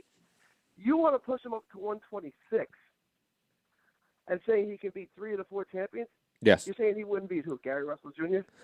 No, probably Leo. Leo to me is the outlier. Leo. Because he's a mix of boxing ability, power, volume, and the size. He is tall, rangy. Everyone else, to me, in terms of height, would sort of be on par with Inoue, and I don't think they would be able to match in terms of boxing ability and power. Like I don't think Gary Russell eats shots a lot. Gary Russell will shell up and allow you to tee off on him, and then he'll fire off his own combination. So that to me worries me with a guy like Inoue. You can't let Inoue trade off on you in that way. Warrington's another guy that doesn't really have the power, in my opinion, to really upset the apple carts with Inoue. And on top of that, I think Inoue's a better boxer than him. Valdez, I think Valdez is not fraud, but I mean Valdez is a questionable champion at this point in time.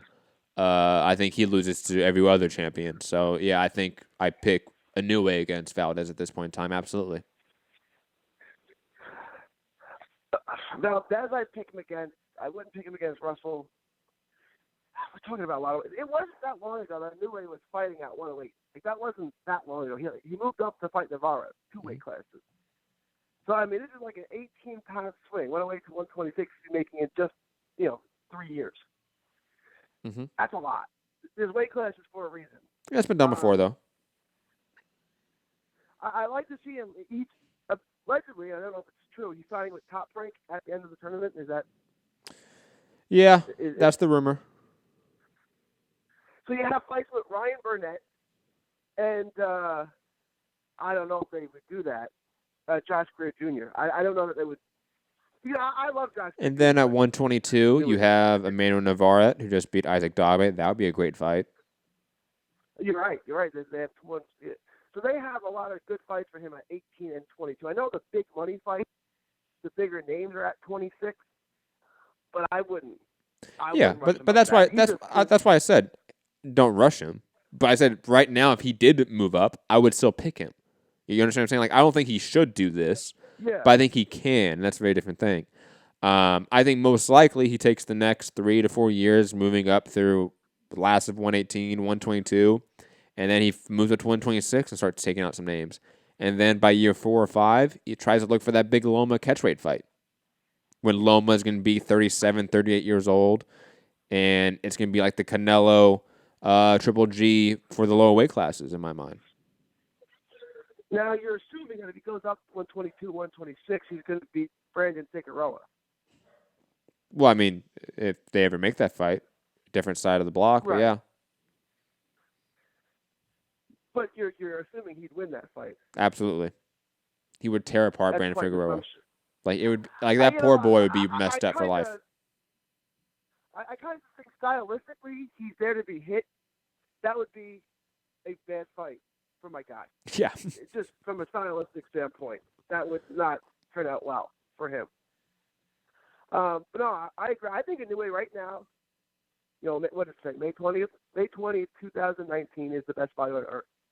The top 4 guys, I would say, Canelo, Inoue, Loma, and Bud. You could put them in any order you want. There's no wrong answer. I don't think you could put any one of those guys at number 1. But if you say who's the best, just on the eye test, what they've done so far, Inoue is blowing people out. I'll be honest. World class. I'll be honest, and this is going to really pain me to say as a Crawford fan. I think Crawford's place in the pound-for-pound top needs to be a little more questioned just because of his competition level, but that is hypercritical. Because I could easily see an argument where Crawford's at 5, and you put Usyk, Loma, and Inoue, and Canelo in those top 4 spots. I could easily see that. But then again, that's the beauty of pound for pound. Like, it's completely subjective. We can have those arguments all day. But those 5 guys alone, you can watch them fight any day of the week. They're just fantastic to watch. Yeah, I would put Usyk at 5th for sure, but you could move him up and down that list too. When you're talking about those top 5 guys, especially the top 4, you're talking about it's interchangeable. Little nitpicking, little things, right?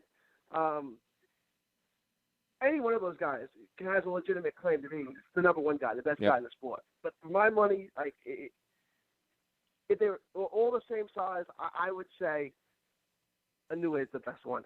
He is just blowing people out. I'd like to see him wait at 118 and let those fights come to him. Like I'd like to see him fight against Breazeale, Estrada. And I'd like to see him, assuming Palikte beats Nietzsche in the rematch. It was fighting Ioka.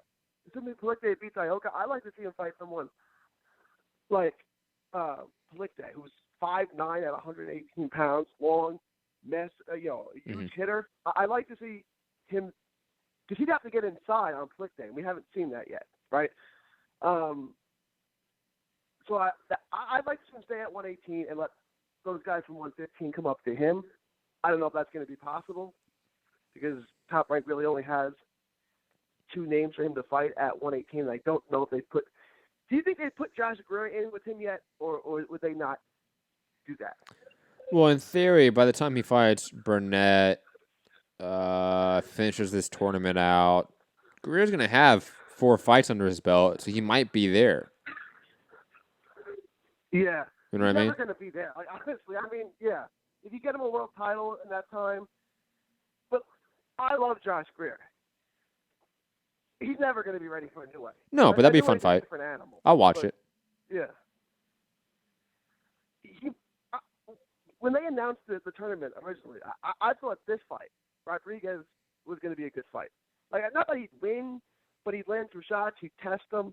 I thought this was the fight that I think we thought Inoue was going to be battle tested, and he wasn't. And he certainly was not. Yeah. No. That's what I'm saying. This guy's power right now is freakish. Pound for pound, who's a bigger hitter, him or Wilder? Oh, Inoue, easily. You think so? I'm saying, look. I'm saying that especially because Zulu's on the line, and I know that's upsetting him, and I can't wait to debate that with him. But I think there's an argument for both, obviously. But the way Inoue does it, similar to like the way he beats competition, he is doing it so easily and so effortlessly. And on top of that, his accuracy when it comes to his power shots is unparalleled. Like Wilder does not have that. And on top of that, I would argue pretty easily that Inoue is facing greater competition from literally his first or second fight. Like Taguchi was his 3rd or 4th fight, and Taguchi is went on to win championships and be a unified champion after losing to Inoue. Wilder's only legit champion he's ever beat has been Bermain Stavern, and that's still legit is quite questionable because that was for a vacant belt. He never beat a consensus top champion in the division at the time. He just didn't. And that hurts him in some way. And on top of that, look at some of those knockouts. They came in later rounds in tough fights where he got hurt. Yeah, he's doing it against guys that are bigger than him in a sense, but Inoue is doing it throughout multiple divisions and against greater competition, and he's doing it easier. And he's doing it in a technical, better fashion. So, yeah, I think Inoue is probably the better power hitter of the two. He's definitely done it against better competition. He definitely has more skill, and he sets it up better. But, you watch, Wilder's shot, the one he knocked Breazeale out, and I told you Breazeale was absolute trash. The shot he knocked him out with, it didn't even look like he had his full extension on it. It looked like when a home run hitter hits a home run off the fist and, the bat breaks, but it still leaves the park. That's what it looked like. It's he didn't hit him perfectly, but he hit him perfect enough. He hit him good enough because of his power. I slightly disagree. I think that was a great compact right hand. I'll be honest. Yeah, it wasn't a fully extended right straight at long range, but that was a short, compact right straight on the inside. That was a beautiful shot. I'll go watch it again, but it looked like he short-armed a little bit. He didn't get full extension. It's just that. And I would love ESPN to do a sports science on those two guys and show us how they generate that kind of torque and power on their punches. What is Inoue's punches? Why are they so much more powerful and so much more damaging than anyone else in that weight class? I would love to know the actual science behind that. I think that's it, right? That's basically. Oh, Manny Rodriguez, right? We're talking about level of competition. I promise you, Manny Rodriguez will be a world champion again. as soon as Inoue leaves that weight class, Manny Rodriguez is a really good fighter. Yeah. He will get another belt in that. He'll be a world champion again. So that's not a bomb he beat for it wasn't just taking someone's belt from him, right? Like, Rodriguez is a good fighter. He will be a champion again. That's really all I got, though. Thank you for the call, Gary. Let's go out to Zulu on the Skype machine. Zulu. Salute, Matt. Salute, Rob. What up? MCR family, all those in the chat. Salute to everybody in the chat. How you doing, Before I get to Matt. Uh-oh. I want to go ahead and salute Rob. Billy Joe went and did his thing and got a belt. So I'm gonna salute the UK fighter over there, even though I'm not a Billy Joe fan. But we keeping it good. We keeping it fair. And salute, of course, to the American heavyweight champion of the world, Deontay Wilder. There it is. And salute to Anthony Joshua, the UK champion, the second best heavyweight in the world. So, once again, great content too, Matt, putting that out with Eddie Hearn. Eddie Hearn looked a little concerned to me, but we'll see how it goes. Hopefully we get what we want. All credit to Rob because he edited the video. I just posted it. Salute Rob. Good, great work. I think we're going to get the fight sooner than we think, though. But Matt, I'm here for your head. Go for it. How does it even make sense to say that Inoue is a harder puncher and more devastating knockout artist than Wilder? How do you even get to compare those two? I think it's very different. And I'm gonna lay this premise down. I'm gonna let you deal with it. If you have not, I understand Inoue has come up in weight classes, and I like Inoue. But the guys he's fighting, even though they're ranked, they're unheard of. And we could say the same thing about some guys that Wilder fought early on as well. But I'm talking about here of late, the fighters that Wilder have been fighting are very well known. They're known in the boxing community. I push back on that. I push back on that instantly. I'm sorry, go ahead. Just because they're not known to you doesn't mean they're not known. Do you follow the 105-pound division, 108-pound division? Do you follow the 115-pound division? Do you follow these divisions? Right. But who does? I mean, statistically, you can ask even in the chat how many people really do.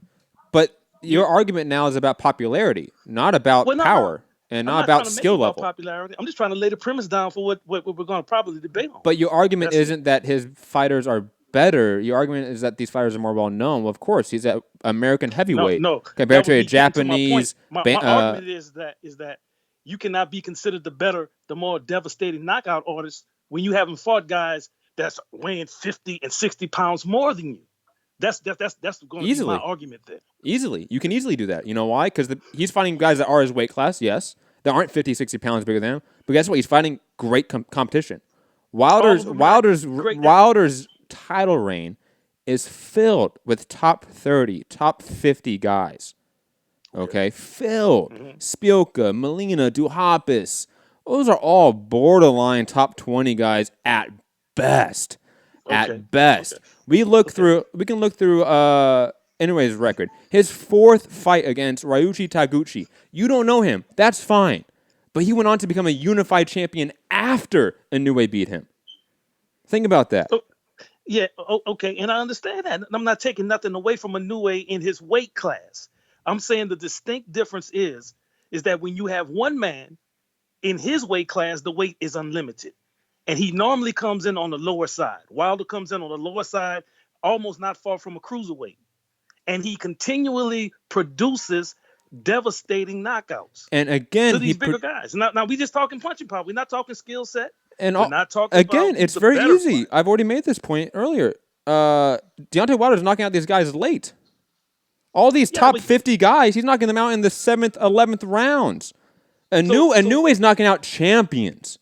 World champions. Undefeated champions. Okay? In multiple weight classes. Legends in the sport. You don't know them, but they're legends in the sport. Okay? Do your research. And he's doing it in 2 rounds. He's doing it in 2 rounds. Those weight classes as well as you do. Because you admittedly say, you openly say you like the lighter weight classes better, right? Yes, of course. Yeah. So of course your attention is going to be more on that particular weight class. Now I know Inoue because he is a talent and an emerging talent, but I think it's still kind of early to say that he hasn't really conquered the world, so to speak, in my opinion, yet. Not yet. But I like him. I can understand how people have him on a pound for pound list. I can. But we're talking about specifically who has the most devastating punching power, and you clearly said Inoue based on some other things. No. Punching power. No. You clearly don't understand my point. He is knocking out. That's my first point. He is knocking out greater competition than Wilder in a shorter amount of time. And no, he's knocking out better. He's knocking out the best competition in his weight class. No. Yeah. Better competition. Period. You can't say that. Yes, we can. Because yes, we can. say that because then you would have to say, well, then that person in that weight class can beat this person in that other weight class if they fought today. And that's, no. that couldn't happen. It's very easy here. Okay, we can look at people like Breazeale, Duhaupas, Molina, the names I've mentioned already. Have they achieved, respective in their division, what these names have, respective in their divisions that Inoue has beat? Right. No, they haven't. Not anywhere close. Okay. And he's done it in multiple weight classes. And he's done this since his fourth fight. You got to put this in perspective here. He's a guy like Loma, like Usyk. He started out early. You may not know because of the weight classes, but he's been fighting championship level opponents since like his fifth fight. Okay, and he's been knocking them out in 2 rounds, 3 rounds, 4 rounds. Omar Narvaez, look him up, do research on him, Zulu. You're gonna love this guy. Okay, he fought Tete recently and lost to Tete. He fought Inoue back in 2014. 5 years ago. Okay, and this guy was 43, 1-2 at the time. He was undefeated for like 12 fights at that time. Okay, Inoue knocked him out in 2 rounds. 2 rounds. Respective to anyone Wilder has fought. Omar Narvaez has done more and is a better opponent than anyone on Wilder's resume. Anyone. Right. But all right, let me say that. And I can accept that. But now, can you say honestly that what Inoue has done wasn't just sheerly off of punching power, but off of skill as well? I think Inoue is he's a skillful fighter that has power. And when I say skillful fighter, he is more in control and dominates the basics better than Deontay Wilder does. I'm not arguing that point. I'm just saying off of sheer power, punching power, right? And I know you say, and I know what your defense is saying that, well, it's taking him longer to do this, but you cannot just graze over the fact that these guys are anywhere from 30 to 60 or more pounds heavier than him. And you can't say now. You know about boxing, man. You know how hard it is to knock a man out, in particular when he's that much heavier than you. That's why they have weight classes. But again, when these guys are top 50 in the division, you can do that. And when you look at when he fought top competition that are that much bigger than him, he does struggle. Wilder's power does fail him at times. Look at the Fury fight, for example. Okay. Inoue, that's never really happened. Yeah, okay. Now, has Inoue fought anyone like a Tyson in his weight class? No. What do you mean? What define like a Tyson? Define like a Tyson. That has the record, that has held the titles like Tyson did, and has a skill set that is not tailor made for Deontay Wilder, but it is a style matchup that gives a puncher a problem. He hasn't met one that's gonna dance like that on him. That's not a lightweight that fights like even Tyson Fury. To be honest, you can't name one. No, maybe not in that weight class. But I would counter that. Hold on, I would counter that. Yeah. Omar Narvaez was the Klitschko of the division at the time. So like it doesn't matter. Like Inoue beat the guy, and Fury may have a different style than Narvaez, but Omar was an established guy that was a legend in the weight class. It's just it may not be a 1-to-1 comparison on the style, but he's beaten the top guy, like he has. Oh yeah, Wilder hasn't. I can't take nothing away. I think his style. I think Inoue's style is also his frame, his style, his speed. I think the way he fights, the fights that I have seen him really in, is that he's another somewhat of a thinker. He hurts you to the head and then goes to the body and finish you. Just like in this last fight here with Rodriguez, he hit him. That body shot took everything out of him. And no, I'm talking about Inoue. I know that. And like that's power. That's power. Yeah. No, I'm not saying no. I'm saying the body shot. I'm applauding how he thinks as a fighter, and that it took skill too. He knew he had him hurt to the head. Now, what a person like Wilder would do, hurt you to the head and keep head hunting, right? Yeah. Okay, so that's what I mean by skill difference. But when it comes to power, one punch power, I just disagree with you, brother, that Inoue is a better power puncher. And I think that you just can't gloss over the fact, even though these guys were ranked wherever they were ranked, Tyson Fury wasn't ranked that way. And Tyson Fury is an excellent boxer. When he got caught, he tasted the canvas, but he did get up. All of these guys, that Luis Ortiz, he was ranked up there. He was ranked in the top 10. Never a champion. Top 10 fighters. Even Breazeale, they're top 10. Breazeale's not top 10. How we think about Breazeale, he's still in the top 10. No, he's not.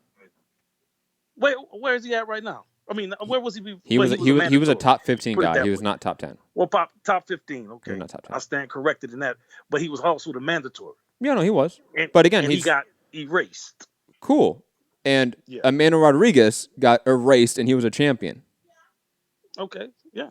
Okay. And Omar Narvaez got erased, and he was a legend. And yes, in the weight class. That's how pound for pound works, Zulu. Right. That's how it works. You understand that, right? Right. And again, Inoue being a better boxer than Wilder doesn't mean he's a now lesser power puncher. That makes little sense to me. We have to. But you are saying that his skills are better than Wilder. So therefore, we have to. Therefore, we somehow have to account for Wilder's power more. That doesn't make sense to me. Those things are completely not connected at all. So this doesn't make sense. That if I don't have the skills to get the punch there, then all right, I don't have the skills that you have to deliver the punch where it needs to be, and we both have power. Who's gonna look better in doing it? You are, right? I feel like you don't understand that you are adding to my case, and you don't understand that. Yes, Inoue is the better boxer, and he's able to land his shots better. That is also why he's a better power puncher. No. Yes. That's why I disagree. See what I'm saying? And that's the point where I disagree. Doesn't mean because he can deliver the punch better that he's a better power puncher. Now, it doesn't mean that. In history, George Foreman couldn't deliver the punch pretty, but he was a better power puncher. He was the best power puncher in the weight division at that time. Right? Could that be argued? George Foreman wasn't pretty. He was not pretty at all with delivering the punch. But when he had the kind of punching power that, as ugly as it was, that would knock you out. That couldn't really at that time you couldn't compete against it as far as power. And he showed that by fighting Ken Norton, Ernie Shavers, all of the hard punchers of that era. He beat them. 60 seconds. And Wilder has yet to do that really in his weight class. So until he does, it's hard for me to say that. I agree with you. I can agree with you with that.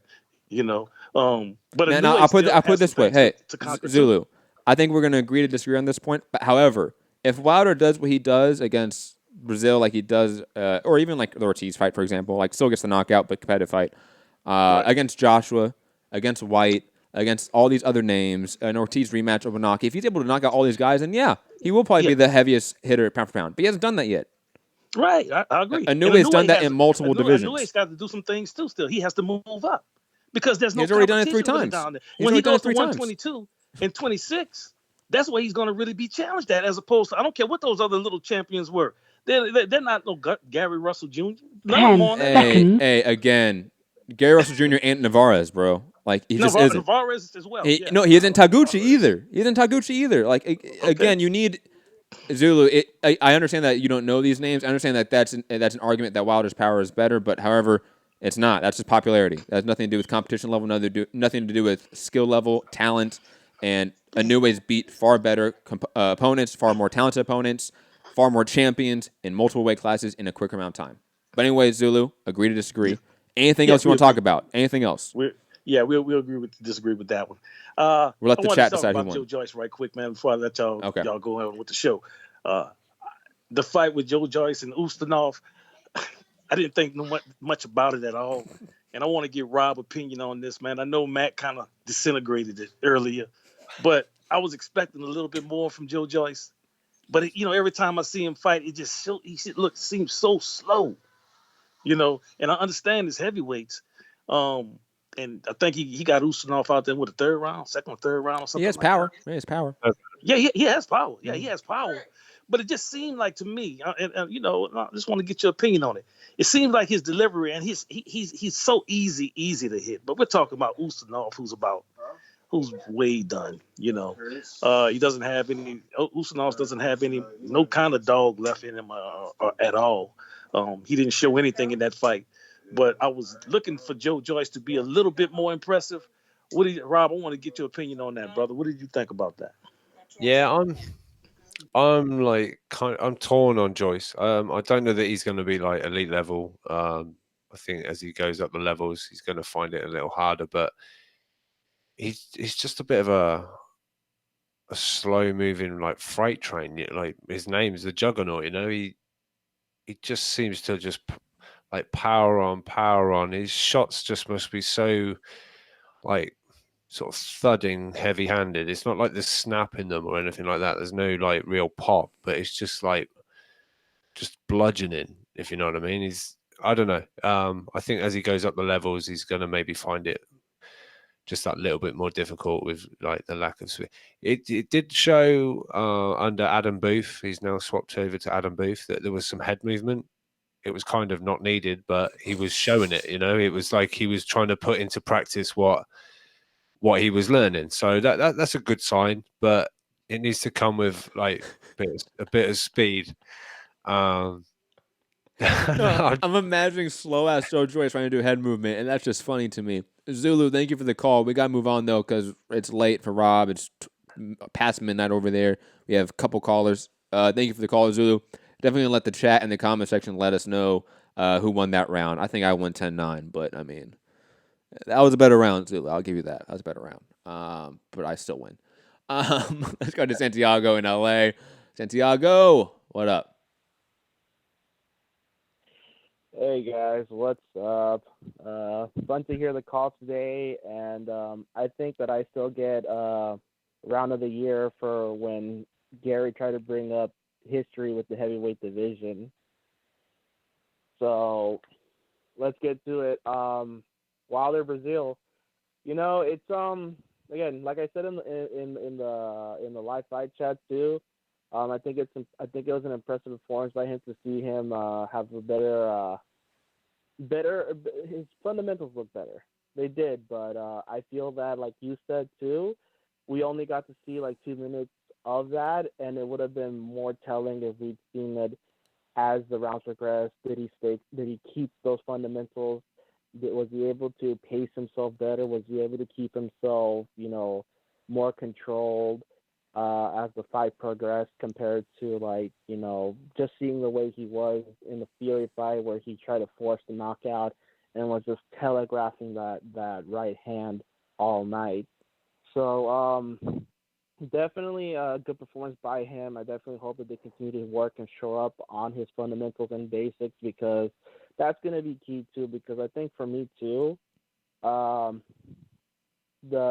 biggest thing too is the fact that it's not often that a guy as tall as Wilder faces off against someone where he can look at them at eye level, because when you look at these guys, they're always usually punching down or with the shorter guys punching up. You and me, we're 5'8", 5'10", respectively, so we're more used to seeing guys at eye level or slightly taller, slightly shorter than us, so it's more normal. So I definitely think that having that look with Fury and having that look with Breazeale is going to be something that probably helps him see his fundamentals in a different light than has been the case with guys that he knew he was taller and longer and could get away with certain things because of that. Co-main event, Gary Russell Jr., like you said before, he doesn't look interested. I'm obviously not interested. I knew that he was more or less going to phone this one in. He got the TKO with the cuts and everything. I did like his shirt. Obviously, it does seem like that's about the one thing he really does want. He wants to fight with Leo, and I think it's a good fight. But at this point, I'm also phoning it in. And it's like, until we get something, it's just talk. See you next year at this point, unless we get some weird ass news, coming out of the woodwork, and the zone card. Great fight, definitely. Gary did talk about it, that I think that because Taylor has had more opportunity to show what he can do in the face of adversity and come back to get the win. Maybe sways people's opinions about Prograis is destroying his competition, but we'll see how well he handles that and how well Prograis handles someone who does know how to fight back. But again, it's also not any fault to Prograis that he's just basically been steamrolling his competition and not really having any tests. Is Taylor the guy to be that test? I think he can be. I definitely think that because of the fact that he has had to face adversity, maybe he's able to give Prograis a different look that some other people have not. But I'm still sticking to Prograis on that one. I definitely think that it's going to be interesting to see how the fight plays out once the bell rings and everything. And as for Inoue's performance, lives up to his name. Very dominant fashion, very impressive. I definitely look forward to seeing how he fares at 126, but I definitely think that 126 is his welterweight for how welterweights from Mikey. I don't think any further than that he's going to do well, because I think he unifies his division. I think he unifies 122, and he's going to be a very dominant and enjoyable force for the next half decade. He is an amazing talent, and I definitely think that people are going to learn to appreciate him as they continue to showcase these fights. Agreed. Anything else, Santi? And it's I'm gonna keep this quick too. That I feel bad for Rob too, because I did have some opinions of Joe Joyce, but I feel that when it comes to his nickname, the Juggernaut, it's more robotic than anything else. And to be honest, at this point, I feel that the more we see of him, the more we're gonna see that maybe he's not really what he leads us to believe. That's pretty much all I'm going to say at this point, dude. You guys do your thing. Keep up the good work. Everyone that's listening, hit that like button, share, subscribe. Keep showing these people how much we appreciate the content that they give us on a daily basis. Thank you, Santi. Santi, the man. 718. Oh, what? I was just going to say, Apple's made a good point in the chat. Joyce maybe isn't necessarily really slow, but he's just one pace. There's no change up. There's no. No, he's slow. There's no. Well, all right. It's a slow one pace. It's a slow one pace. Yes, that's exactly I think you even brought up Breazeale. He would pick Joyce over Breazeale. I'm I don't know about that. Joyce is a better boxer in theory, but Joyce looks better when he's doing capoeira in the middle of the ring. I don't know, man. I pick a lot of people to beat Joe Joyce. I pick almost the entire top 10 at this point. You can even throw Cheeseburger Miller in there right now, man, and I think Miller just tears him apart easily. But 718, I think this is either 92 or a Johnny or someone else. It's every chance it could be someone else. It's why I said that to just hedge my bets that it's not those two guys. Isn't that the Nintendo area code? Is it Nintendo? Is it Glassy Joe? No, it's not Glassy Joe. That was a 5-something, I believe. Ah, damn it. 718. He left and he created his own thing. 2 guys, actually. Yo, what's up, guys? What up? How you doing, Oscar? # no mouth guard. I actually have my own little podcast also. I work with my buddy Julian. So I was listening to the argument you guys are having with that guy Zulu regarding the weight. Mm-hmm. I kind of agree with what he's saying. It makes a little bit of sense only because when you're at heavyweight, any punch can give you a concussion.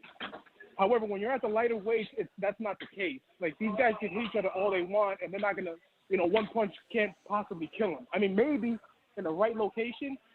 But I think it's more possible in the heavyweight. So it would make it seem like it's a lot harder to be a heavyweight and to guard those punches versus in the lighter weight. So I would give it to Wilder in the sense that he's taking more damage and he's actually getting hit by things like he's getting hit by freight trains versus, getting tapped by, I don't know, like somebody who's the size of my 10-year-old son. I mean, I know you guys definitely don't agree with me, but still. No, I understand the argument. I don't agree with it, but I definitely understand it. Like I understand Zulu saying like, hey, these guys, he's punching are 60 pounds heavier than him. Yeah, 100%. And it's not just that, but everybody in the heavyweight division has potential to knock their opponent out, no matter how good or how bad they are. They just have to land one punch. But in the lighter divisions, that's never the case. It's all about tactics and skill. Versus the heavyweight division, where if you have power and you kind of know how to use it, you always have a puncher's chance. But if you have power in the lower divisions, even if you know how to use it well, the other guy can outbox you and he can pretty much eliminate your power totally. So it's more of a weapon in the heavyweight divisions than it is in the smaller divisions. I'm not saying it's not useful in the small divisions, definitely not. I mean, you always need to be as powerful as possible. But in the bigger divisions, it makes more sense. And I think it's like lighter weight and above, the probability of you getting knocked out is a lot higher than it is in the smaller divisions. Mm-hmm. Yeah, I but don't know wouldn't that also lead? Wouldn't that also sense. lead to the idea that Inoue having like a 90% knockout ratio is even more special because it's not normal in the lower weight classes? Well, it is more special, but if you're spectacular in the small divisions, it'll be easier to knock dudes out anyway. Whereas in the higher divisions, you're getting hit by bigger guys. I mean, those guys aren't hitting them that hard to begin with. So it's not slowing them down and it's not stopping them. Whereas if you got a heavyweight division, even if you're fighting someone subpar, you're getting a jab from them and it feels like you're getting punched by, a freaking 280-pound dude. Mm-hmm. So it's more against you versus what Inoue's facing, because Inoue's facing guys who really can't hurt him. But Wilder, every guy who gets in front of him, it has the potential to knock him out. Okay. Anything else you want to talk about? What else? Okay. So Tyson Fury, he's cut a ton of weight. I mean, he's lost 14 stone. What's that? Rob, 14 stone or 10 stone. What's that? 140 pounds? Yeah, he's basically lost the equivalent of Ricky Hatton. So now, do you guys think that that's going to help him in the ring? I mean, Rob, you're probably partial because he's English, but Matt, do you guys think that it will help him in the ring, that whole weight cut? I mean, yeah, I've lost a ton of weight myself, and I noticed that when I did lose weight, I did cut some of my strength, and I did cut some of my muscle. Although I was lighter on my feet, my power wasn't there. Yeah, but the thing with Fury is that and you're gonna get better all right away. The thing with Fury is power's never been his game, so that's not a concern. On top of that, I think he just needed to cut the weight. So I think this is a plus. I think it's a good thing. I think it's good that he's as light as possible. If he's around 240, 230, I think that's probably the optimal weight for him, to be honest. Yeah, okay. Now, I just tuned in not too long ago. Maybe you guys spoke about this, maybe you didn't. But Joshua Wilder, right now, if they were to fight tomorrow, who do you think they could? Matt? I pick Wilder. You pick Wilder? Yeah. Early rounds, later rounds? Round 8, 9, 10, around there. Round 8, 9. Okay, cool. Rob? Joshua, probably round 3. Joshua, round 3, knockout. No, I think it's going to be who lands a palling shot first and capitalize it. I could see Joshua landing a good shot, wobbling Wilder, and forcing a referee's kind of stoppage. I think had Joshua got Wilder in the position that Ortiz did, we wouldn't have been. I think Joshua would have got the job done. Right. Yeah, that makes sense. And an Ortiz fight, to me, that sounds like, I feel like they're pushing it. It doesn't make any sense to me that they're going to fight again. Ortiz is pushing 60 years old, probably from Cuba. Over here, he's 32 or something, whatever it is on the book. Yep. But I know they're trying to milk it out, but isn't there any other opposition, any competition that they could be fighting versus? They could be putting in front of Wilder versus. Instead of Ortiz. And no one that Dillian White. Have you guys heard anything about? No one that's gonna make you happy as a hardcore. Like if you want the AJ Wilder fight or even the Wilder Fury rematch, That's not happening next. So whatever's next is probably going to be Ortiz, and after that's probably going to be Wanaki. And best case scenario is Fury in March. Best case scenario. Uh-huh. Now, what about Ruiz and Joshua? You guys, to be honest, I feel like Joshua Shin's a little suspect, only because of what happened with Klitschko. Granted, it was Klitschko, but it was a 40-something-year-old Klitschko. You guys think there's a chance that maybe Ruiz gets that lucky shot in and maybe wobbles him a little bit, or not at all? I think Ruiz is going to be in there for a good fight, but I think Joshua's going to win. I don't see Ruiz winning. You said it earlier in your call about power. You said it about power. There's every chance. These are heavyweights, but I think Joshua's going to be far too good. He's far too big. I think he'll deal with it. But you seem to forget that, everyone brings up Joshua's suspect because he got knocked down by Klitschko and wobbled a bit by White. But we've seen Wilder knocked down by Sconias. Right. We've seen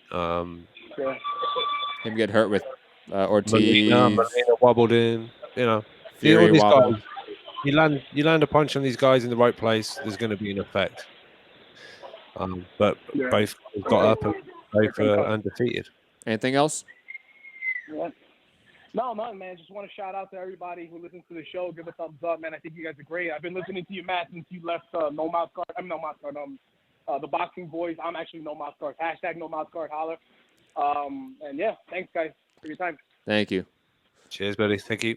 Rob, that's it, man. I know it's late over there, so let's hurry up this final thoughts. Almost 1 a.m. Find me, Matt Hunter, MCR, all platforms. Hit the like button, share the show, subscribe, patreon.com/Mixed Combat Radio. $1 a month gets you extra content every week. And of course, I hope you guys enjoyed the show. Definitely leave a comment below in the comments section about your thoughts on the fight. Who's pound for pound the heavier hitter? Inoue, Wilder. Is Inoue pound for pound number 1?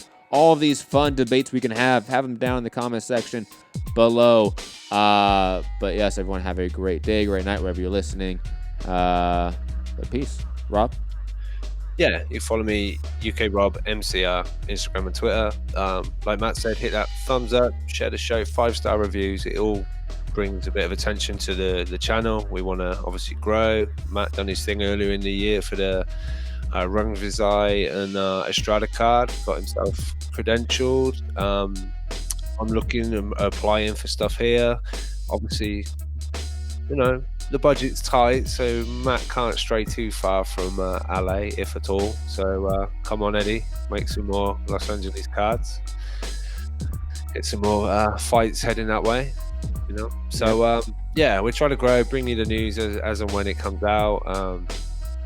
Like I say, Eddie Hearn took to his Instagram and gave his comments on the weekend's action, and sort of praised Wilder and talked about hopefully we can make the fight that will make the world stop next, but doesn't look like we're going to get it. But yeah, go check that out. That's on the channel. Comment on there, thumbs up, everything. But appreciate everybody in the chat. Good fun as always, and catch you on the next one. Peace. Are you off your tits? Have you been smoking something? That's stupid. Use your common sense. Stay off the weed. You piece of shit! I'm gonna fucking kill you! I'm gonna kill you! I'm gonna kill you! You disrespect boxing, you piece of shit! Hey, pussy, are you still there?